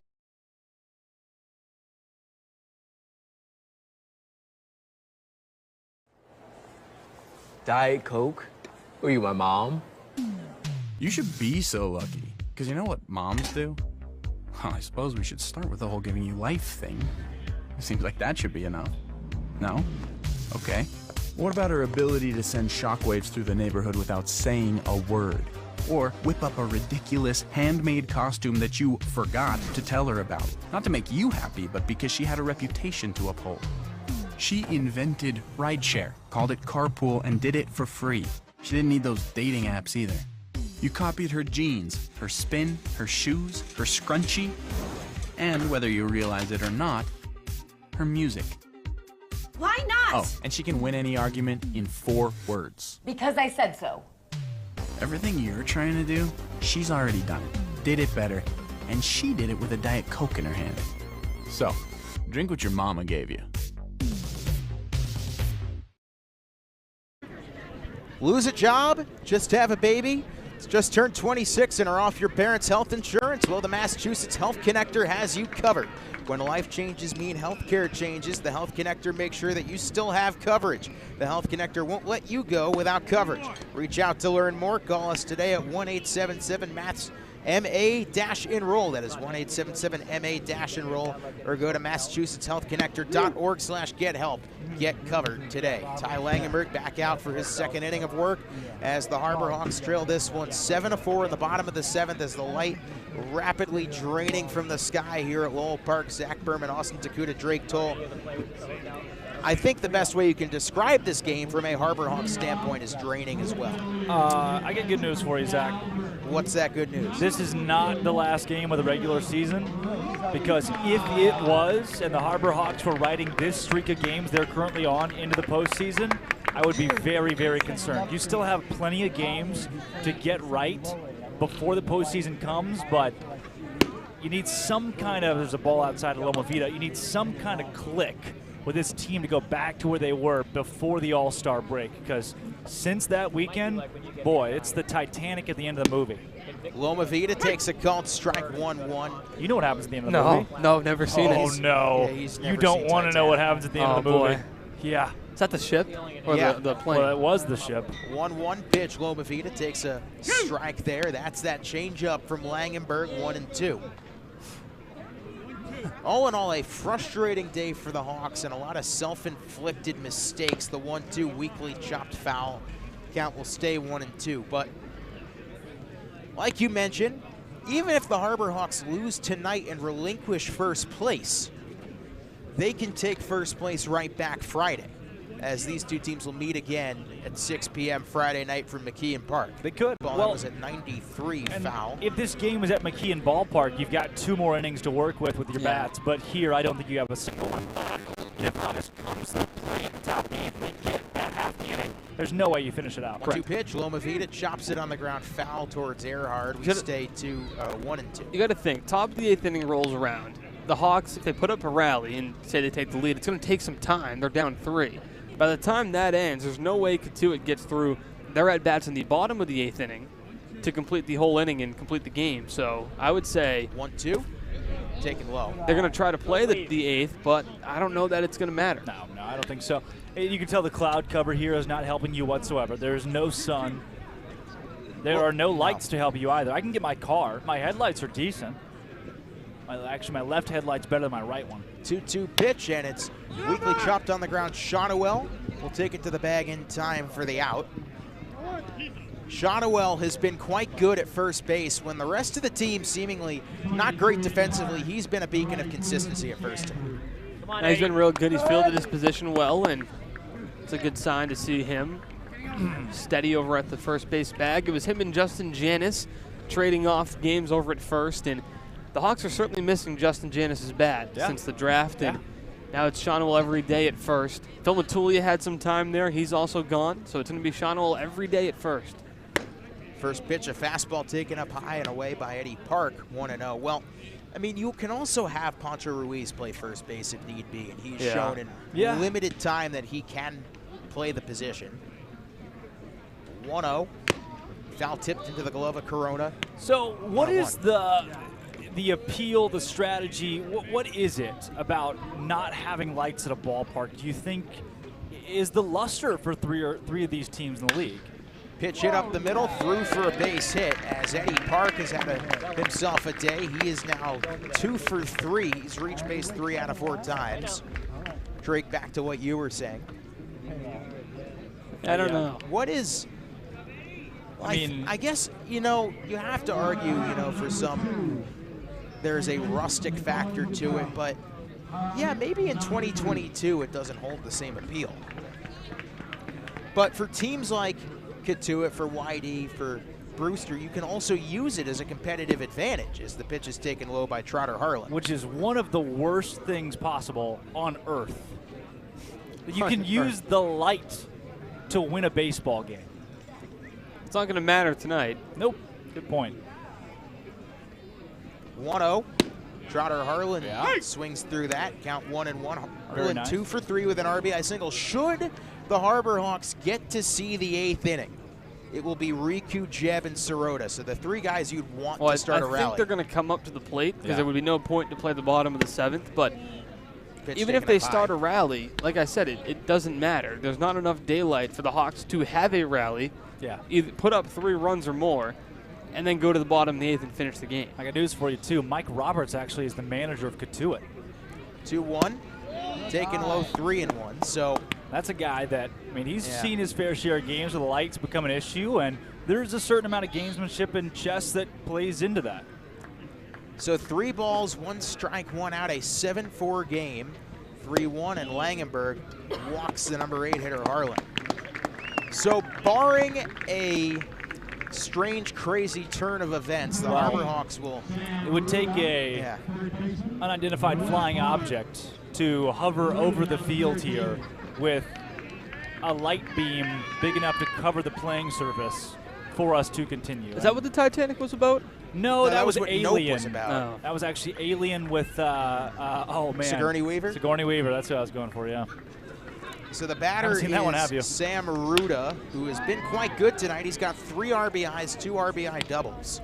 Fouls that one away. So should this game not go absolutely haywire, Cotuit will jump Hyannis for first place by a point. They will be at 21-13 Should be a half and 5. Point, or a half game, I guess, right? By a point, half a game. Yep. So 47 points. Hyannis will fall to 20-13 and 6, and it will be their first 3-game losing streak of the year. 0-1. Hit to Riku. He will slide to second, throw to first in time. That's a double play. That's a fantastic double play by Riku. What a play by Nishida. Riku Nishida. And will we see 8 innings? Now the umpires are going to convene, and here we go. Why'd we play the bottom of the 7th then if we're just going to call it? I mean, that's it. What else could they be talking about? They haven't once done this the entire game. They're very obviously asking about the light. Right. Will we see 8 innings? They sprinted to each other as fast as they could possibly go. I was told they had to stay in the same spot the entire game. I don't know they could move around freely. Slowly but surely working their way into the field. Look, there was no point in playing the bottom of the 7th if you weren't going to at least attempt for the top of the 8th. Okay. I mean, and maybe these umpires are likely making the case that there's no way the Harbor Hawks could rally and finish it, and they're Eric, this may be it. What? So we're going to play the 8th. What does that mean? You don't say. We are going Eric, to play the 8th. This may be it. Well, you're kidding. I think this is in this inning. So we are going to get one more inning. Thank you, guy. All right. Good we have a warning. So it wouldn't surprise me that we're not going to see the bottom of the 8th, I don't think. So you can effectively, if you are Mike Roberts and Cotuit, you can treat this inning like the top of the 9th as we're going to take a quick break.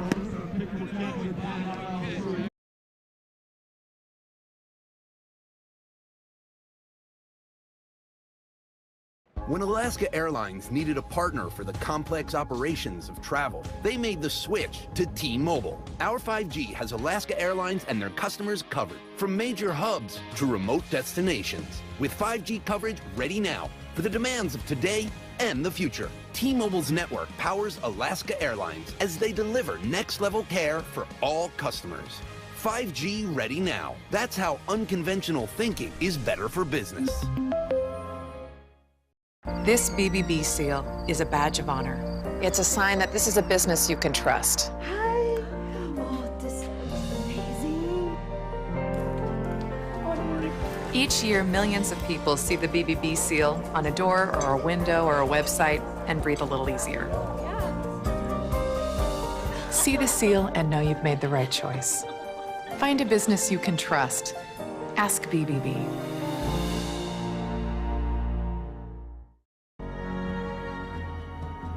If you live here, fun is your thing. If you live here, tough is your thing. Smart is your thing. Caring is your thing. If you live in Massachusetts, community is your thing. Since 1972, the Massachusetts State Lottery has provided over $25 billion to help cities and towns with the things they need most. If you live here, giving is your thing.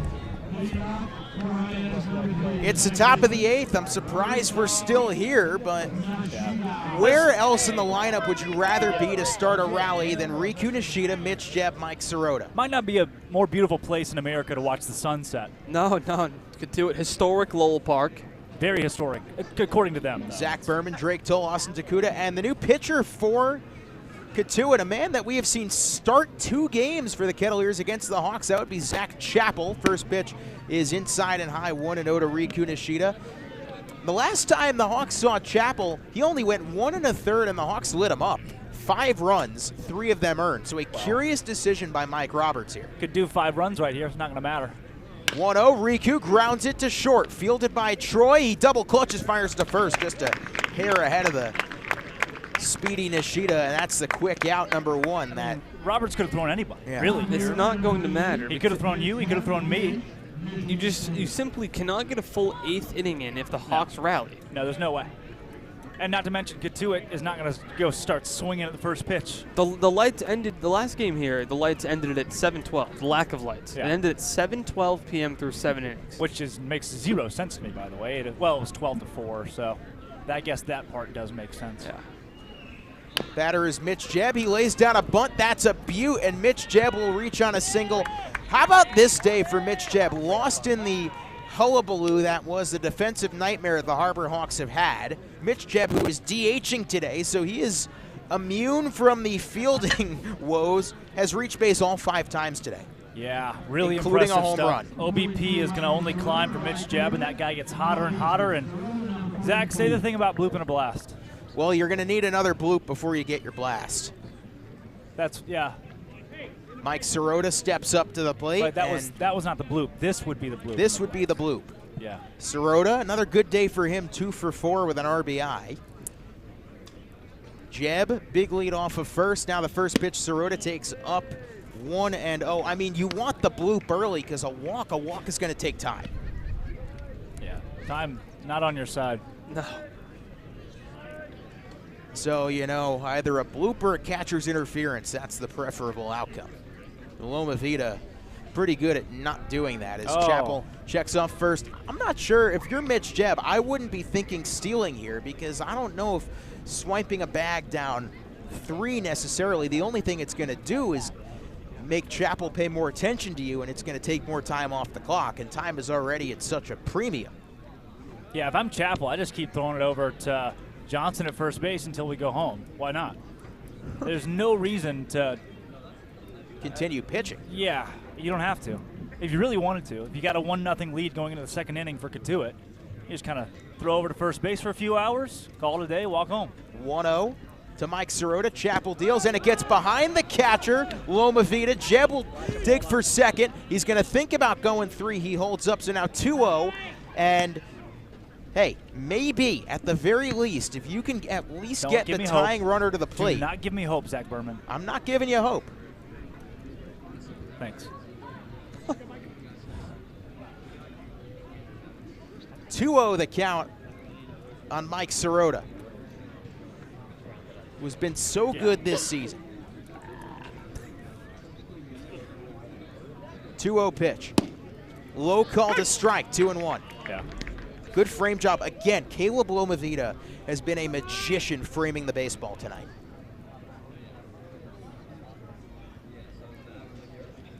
Two balls, 1 strike, 1 out. Top of the 8th inning. Harbor Hawks trail 7-4. Chappell deals it 2-1. Sirota, high fly ball, foul down the right field line. I mean, Austin, you mentioned it. Even if you tie the game right here, there's now a meeting on the mound. Yep, there's just no way. They're going to find their way out of this, as they usually do. I mean, that's one of the first things I was told before I got to Cape Cod by someone who was a broadcaster years ago. They said, look, when you get there, 2 things you need to know. Number 1, great seafood. Number 2, no lights at Cotuit, and they'll find a way to make it work in their favor. Yeah. Why wouldn't you, though? You know, you have that at your disposal. What are you going to just not play to it? Well, in a game where the Hawks have had 6 errors, yeah, that's shocking true. to even be in a situation down 7-4 here. 2-2 pitch from Chappell. He deals away. Sirota up the middle. That could be trouble. And nobody can get it. Rounding third is Jeb. He will score. The ball gets into center field. Well, that's not a bloop, but it will certainly do the job. Another RBI for Sirota. 16 on the year for him as a Hyannis Harbor Hawk. And the tying run will get to the plate. Yeah. The league leader in runs just added, what, 2 today? Yeah. Scored from first once on a ground ball base hit. Scores from second there on another ground ball base hit. And riddle me this. Okay. Cole McConnell. Oh, no. The last time he came up in the top of the 8th inning Zach.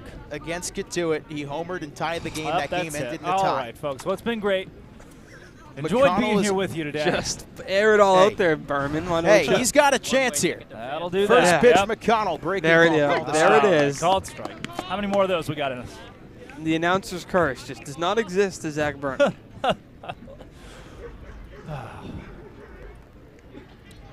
I hope we eat crow right here. Austin, I hope we eat Yeah, crow. I know. Me too. Imagine. Hey, tying run is at the plate. Huh. Doubles up on it. The 0-1. McConnell takes outside, 1-1. Maybe if you jinx it so much, yeah, the jinx is just out of play. Put everything you got out there. What Zach else Berman, you got? You ever gone 7 innings in a perfect game and said the words perfect game on a broadcast? You had to. No, because I've never even seen a perfect game go that far as a broadcast. Okay. Couldn't We've tell you. seen 5. We've seen 5 in Wareham. Yeah. That's been a while. 1-1 to McConnell. Chappell deals. McConnell lines it, and that's going to be gloved by Troy, and he fires to first. The lights, I don't think, are going to matter. That's going to end the 8th inning, or the top of the 8th inning. And the game, too. So let's see what they call here. The Harbor Hawks do get a run across. That's it. There's just no way. But there's just no way. The umpires are going to stay out. All right, Are they going to play the bottom of the 8th? They didn't sprint at each other that time, did they? Really? Are they going to play the bottom of the 8th here? I don't know why you would, because I don't think you're going to get the 9th in. It's the last game. The Harbor Hawks are taking the field. That is We're going to go to the bottom of the 8th here on Harbor Hawk Baseball Network. That chip on the shoulder, that started at a very, very young age. People's expectations are, they're cool, they're fun, but mine are bigger.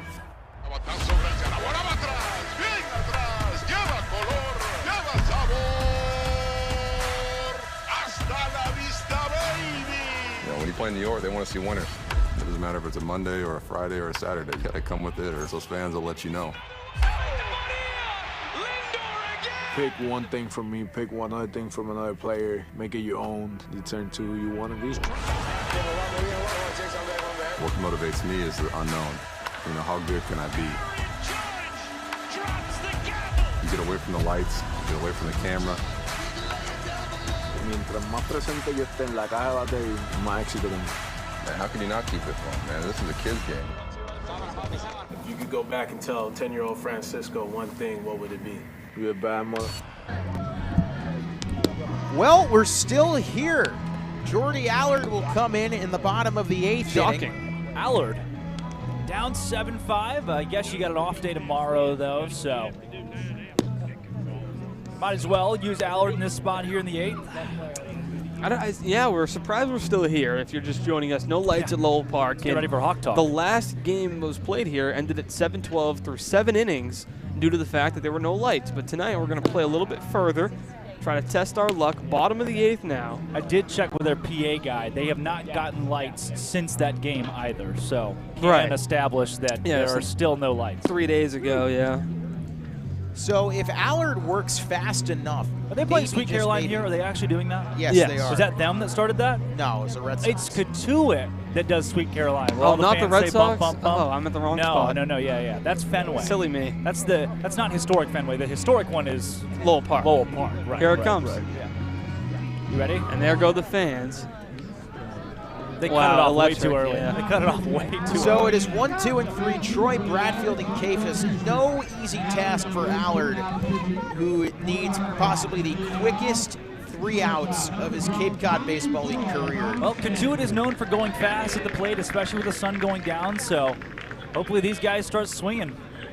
First pitch, and they do swing. How about that? Troy cuts and misses. It's weird, Zach. It's like there's a reverse announcer jinx. That's the thing.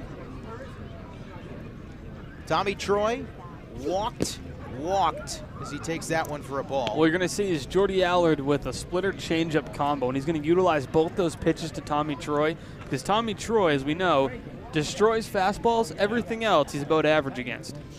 There's a fastball. Nope. No, that's not a fastball. Excuse me. That was your splitter.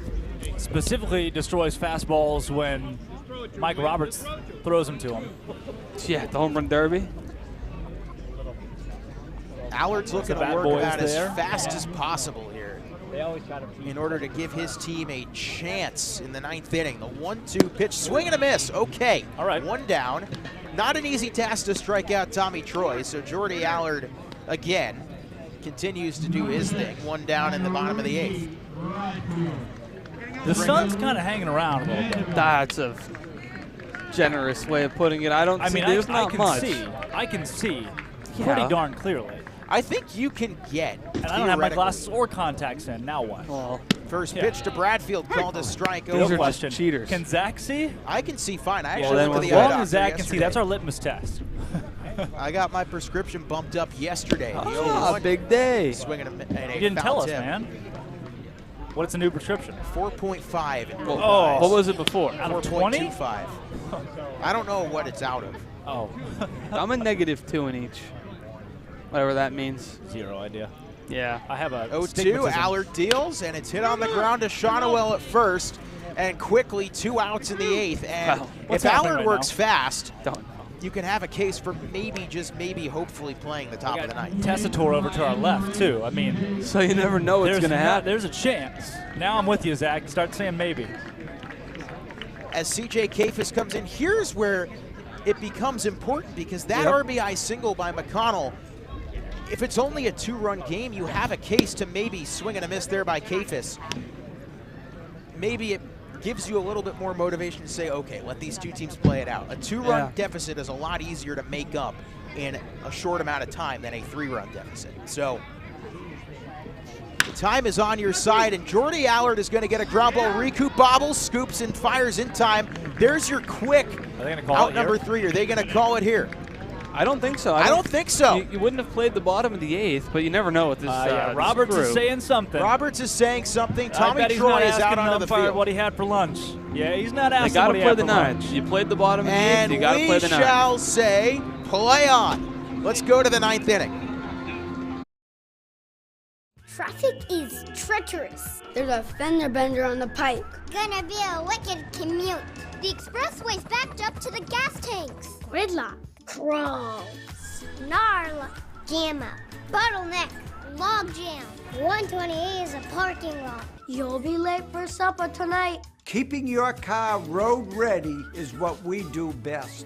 At Sullivan Tire, we're always here to get you there. Hey, we get you there too. Choosing T-Mobile is like paying for this, but getting that. And so much more.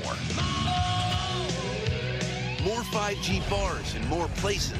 More savings so your family saves 20% versus the other guys. And we won't raise the price of your rate plan with our Price Lock Guarantee. Get more with T-Mobile. More 5G coverage, more savings, and even more cool stuff. Well, let's play a full 9, shall we? Here at Lowell Park, you can do it. The Harbor Hawks down 7-5. Zach Berman, Austin Taguda, Drake Toll.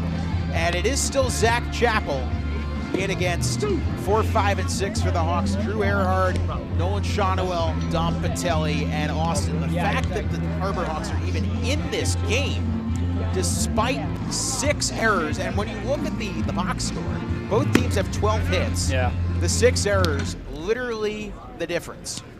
Yeah, exactly, Zach. Quite literally, the errors have made the difference in this ballgame. Both teams have had plenty of offense, and while the Hawks have stranded some guys on base, So look at the starter, Austin Strickland, 3 unearned runs. And if your starting pitcher gives you 5 solid innings of work where he didn't walk anybody, struck out 5, it's usually a good sign, but 3 unearned runs is a big reason why the Hawks are now behind Cotuit 2 runs. And we didn't think we'd see the 9th due to the lack of daylight and lights here at Lowell Park, but we do have the 9th inning of baseball. First pitch, Earhart takes up high, 1-0. Earhart still hitless in his time as a Hyannis Harbor Hawk.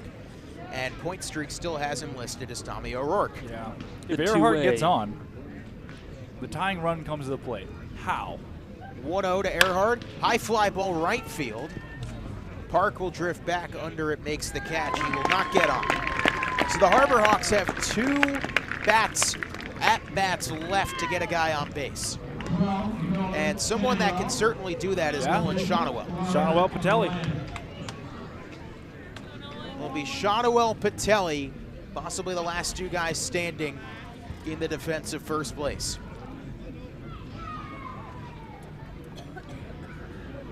Chappell will set and fire the first pitch, and it's a little bit high. He wanted to call that. He wanted to call it. Yeah, he did. That's good. Well, you got Chappell, a bunch of infielders, outfielders, Mike Roberts, and the sun working against you right now. 1-0 to Shonowell. High and in, 2-0. Including to some capacity your own fielding today. Yeah. After 6 errors. Not a lot in your favor if you're the Harbor Hawks. 2-0 to Shonowell. Chappell deals up high and away, 3-0, and I would say red light all the way through. I don't know if you got time. But I think you got enough. Zach Don Patelli's coming up next. Remember what he did against Orleans? I'm not going to say it. 3-0. Called a strike, 3-1. Red light or green light here? 3-1, you get an inside fastball. I'd say you're selective, but you can't afford to watch a good one go by. Chappell, 3-1 pitch, and it is called a strike, and there was your fastball. And Shonowell, a little too selective there. Well, I'm fine with him laying off a pitch that's below his knee. You can only ground that ball to the right side of the field. Payoff pitch, the 3-2. Hawks down 2, Chappell the payoff. Shonowell, high fly ball left field that's staying in the ballpark. Trice under it, makes the catch. And Cotuit is 1 out away from reclaiming first place and locking up the Patriots Cup. Well, Shonowell did see ball 4 prior to that pitch, so I will give him that much. However, there really is no excuse. From the lights to the calls, all of that combined, nothing trumps the 6 errors. 6 errors, yeah. I mean, that's squarely on what the Harbor Hawks have put together today fielding-wise. First pitch to Don Patelli, lines it right field, base hit. So the tying run is on as Patelli will get to first. Zach? And the game will lie on the bat of Tito Flores. And I don't know if you were at that Brewster game. Well, I was on the mic for that Brewster game. Were you? What inning was that? That was the top of the 9th inning. That took the lead, did not tie the game. What happened? The Harbor Hawks ended up losing that game. And now, here comes Mike Roberts. Hey. Here we go. Things got a little too scary for old Mike. He's going to go check on his pitcher. Actually, I think, okay. We got a pitching change. Mike just took his phone out. Is that DoorDash? Yeah. He is DoorDashing food to the ballpark. Mike Roberts just opened up DoorDash. Yeah. No way that's real. They're going to bring a left-handed pitcher in, it looks like, from the arm barn. That wasn't DoorDash. He was calling the bullpen with his phone. All right. Well, what a time to bring in a new pitcher, but Tito Flores is going to have a chance to tie the game. Why are we doing this? What is the point in this? We are 2 outs, top of the 9th, and Zach Chappell will exit. And we're going to take a quick break, but when we come back, Tito Flores at the dish. He represents the tying run, the 7-5 ball game. When Alaska Airlines needed a partner for the complex operations of travel, they made the switch to T-Mobile. Our 5G has Alaska Airlines and their customers covered, from major hubs to remote destinations, with 5G coverage ready now for the demands of today and the future. T-Mobile's network powers Alaska Airlines as they deliver next-level care for all customers. 5G ready now. That's how unconventional thinking is better for business.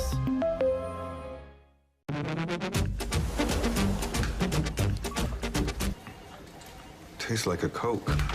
We nailed it! Coke Zero Sugar. Have they nailed it? Sounds like they really nailed it, huh? Nailed it. And that's when you said...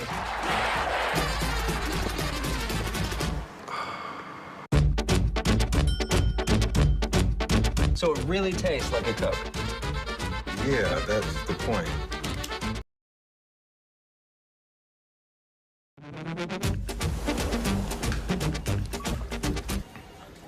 Tastes like a Coke. We nailed it! Coke Zero Sugar. Have they nailed it? Sounds like they really nailed it, huh? Nailed it. And that's when you said...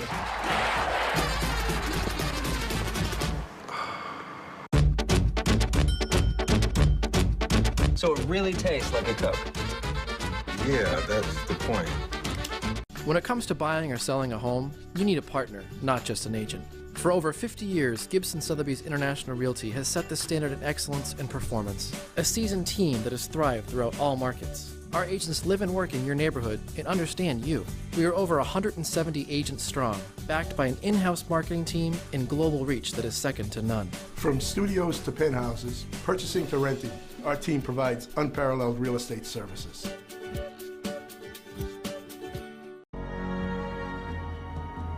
If you live here, fun is your thing.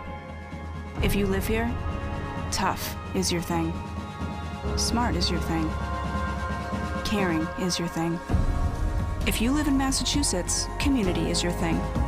Since 1972, the Massachusetts State Lottery has provided over $25 billion to help cities and towns with the things they need most. If you live here, giving is your thing. Why not? Let's do it.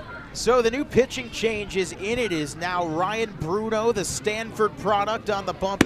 Interesting that they're going to go a lefty against the righty Tito Flores, and more importantly, Zach Chappell is at first base. Yeah, that's interesting. What a move. What a move we've made here. Say this, I like the Cotuit fans. I've made friends with every Cotuit fan around us because they too are on board with lights. Well, I have it recorded right here. Oh. He has played 2 games as a first baseman at all levels. He just threw over to first base. Before they even threw the first pitch to Tito Flores. Hey, man, you just finished up pitching. Now you're at first base for the 3rd time ever. We're going to test your luck. Let's set this up. Tito Flores, lefty-righty, represents the tying run. The Hawks are down 7-5. Bruno deals a first pitch. Tito almost hits him inside, 1-0. We don't usually talk about Bruno. We need to in this scenario because he's on the bump. Big lefty, got good stuff. Obviously, the Kettleers really like him in relief this season. He's in a spot where he needs just 1 out. 1-0 to Tito. Bruno deals up high, 2-0. They could walk the next 7 guys, and they'd win the ball game. Yeah, that's what you want from me at this point. Nope. I'm out. Dom Patelli, a 3-hit day for him, has kept this game alive. Lefty-righty, 2-0.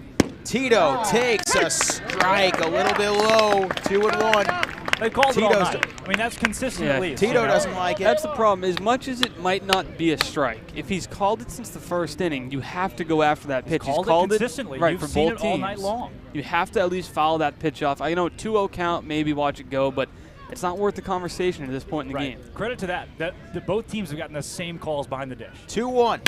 Tito fouls it away, and the Hawks are down to their final strike. Well, see what Tito Flores is made of here. 7:36 p.m. Mike Roberts comes out of the dugout. And I'm not sure if you have time to do any of it to string together a rally. You got to swing for the fences. Yeah, Mike's going to make sure there's no time. Yeah. If you're Tito, you got to put everything into this one.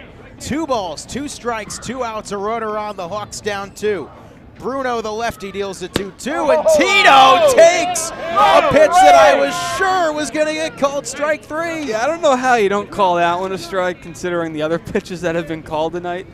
But Tito's very fortunate to still be standing in the right-handed batter's box. Boy, that is not one that you can watch just about anywhere else and get away with. Very sorry to Bruno right there. So now the count will run full. Patelli will be off on the pitch as well. 3-2. Bruno deals away. Tito lines it right field, base hit, and the inning shall continue. And look who is coming to the plate. That is not George Corona. Enter Pancho Ruiz. Yeah, I think Mike Roberts wants a pitching change here, though. I'm not sure he really likes what he's seen out of Bruno, so check the bullpen over here, and maybe they go with a new arm. So Pancho Ruiz, who is coming off the bench, likely in relief of George Corona. Should we see a bottom of the ninth, he will likely catch. Yeah, so runners on the corners now, and you're going to have a pinch runner over at first as well as Spur, the new Harbor Hawk, will come in and run for Tito Flores. And you got to think. Swing for the fences. Well, I mean, I know you kind of have to, but if you're Riku Nishida, pass the baton because the guy on deck is going to be Mitch Jebb. Yeah. And you get yourself into a really good spot if after Pancho Ruiz to Riku to Jebb, and you're okay. There was some cloud cover over that sun. It's dipped away a little bit. There's a little bit more light here than there was about 5 minutes ago. The sun is unsetting. First pitch, Pancho takes up high. It's weird you say that. I was just thinking about it. It seems like the sun is going back into the sky. Pancho, an average of 173, 1 homer, 6 RBIs. The Hawks are down 2. Singles from Patelli and Tito have kept this game alive. 1-0, Bruno deals, Pancho takes a called strike in the inside part of the plate. 94 on the fastball. Now, while Pancho Ruiz hits left-handed pitching better than he hits righties, when you're throwing 94 from the left side coming kind of across the plate, it's very tough to pick up, especially you don't have as much light in the background to kind of pick up that baseball. 1-1, runners on the corners, 2 outs. Bruno, lefty-righty, deals the 1-1. Pancho swings and misses, and the Hawks again down to their final strike. A good thing there's an off day tomorrow, because I don't know if I could go into a game after this high-stress scenario with 6 errors tonight. How are the Harbor Hawks even in this position? How is this a game right now? Runners on the corners, 2 outs, the 1-2, top of the ninth. The Hawks trail by 2, the 1-2. Pancho! No chance. Unbelievable. So outside, I guess. 96 miles an hour. This umpire group is having a great night. They don't want to go home. They're having a great night at the ballpark. That was strike 3. The light's not an issue. Oh my. The strike's not an issue. I would take right here. Why Let's not? go. 2-2. 2 outs. Runners on the corners. Hawks trail by 2. Bruno deals and Pancho fouls it off the hand of Loma Vida. And we stay alive. Dude, credit to Loma Vida right there. That guy just got nailed in the hand, and instead of calling time to make sure that he's okay, he's right back and up at it. I'm telling you, I've always liked what we've seen out of Caleb Loma Vida. Yeah. And he is, as a freshman, too. As a freshman, the guy is one of the best that we've seen in this league. He's a name to know, hits over 300, So plus much defense, presents pitches incredibly well. So much respect for Loma Vida. My heart is racing right now here, folks. What? Patelli off of third. Flores off of first. The 2-2. Ryan Bruno, lefty-righty, deals away. Pancho takes outside. The count will run full. Okay. Well, now Spur is going to be off on the pitch from first base, which in turn with his speed, you get a base hit. I could tie the game. All right. Well, Mike Roberts is, he thought about it. Payoff pitch, the 3-2 with 2 outs. Bruno deals away, and Pancho spoils another one. I mean, you Pancho might have Ruiz staying alive. Song about that. The Bee Gees. Barry Gibb. Bruno. See, I think back to that one episode of The Office. You're, what? You know, the CPR. You know. Yeah. Yeah. Oh, yeah. I forgot about that. Yeah. Season 5, episode 15. Of course, you know the exact. I don't know if that's it. True. Payoff pitch, the 3-2. Bruno lefty-righty deals away. Pancho fouls another one off. Man. Okay, I'd like to specifically request not a foul ball. Pancho is having some at bat. Anything but He that. is. How about Pancho Ruiz off the bench, pinch hitter, comes in and working what now? 9 pitch at bat? Yeah. This has been some crazy, weird, wild, wacky game. That's the way to put it. A lot of W's in there. Don't know if the Harbor Hawks will get one of those, but The 3-2 again. The payoff pitch. Poncho takes called strike 3, and that was inside and then some, and that is just about the most fitting way for this game to end. The one pitch that wasn't a strike, he'd already thrown 3 strikes they weren't going to call, and the one pitch that wasn't a strike, they called Poncho Ruiz out on. No way that's real. Let's be completely honest. What more fitting way is there to end this game? And a bad called strike 3, you're right. Yeah. That literally is like the epitome of the way that today's game should have gone. Well, 6 errors tonight by the Hawks didn't do themselves any favors. They had 14 hits, only scored 5 runs, and at least there's an off day tomorrow to kind of reset after 3 straight losses. Amazing, the reactions of the Cotuit fans and interns. They are floored. They are floored. Wow. I mean, okay. That's how the game ends. Wow. The Hawks lose 7-5. 14 hits for the Hawks, 6 errors. That winds up being the difference for Cotuit. 7 runs, 12 hits, no errors. I think it's a pretty easy player of the game to be named. And are we all in agreement that it was the man that hit his first home run of the summer and reached base all 5 times he stepped up to the plate? Mitch Jebb was incredible. I'd be okay with that. Mitch Jebb, an incredible day, but he cannot pull the Harbor Hawks past the Kettleers as they lose 7-5. Mitch Jebb scored 4 runs today. With that, Cotuit will jump Hyannis for first place. Well, the good news is these two teams will play each other again Friday night after the off day. Is that good news? Is it? Depending on who you ask, but for our wonderful producers, Abby Stokes, Ella Gibson, for our sideline reporter, Bria Losick, for Austin Dakuda, Drake Tull, I'm Zach Berman. I will see you soon. Final score, 7-5. The Hawks lose. Hey,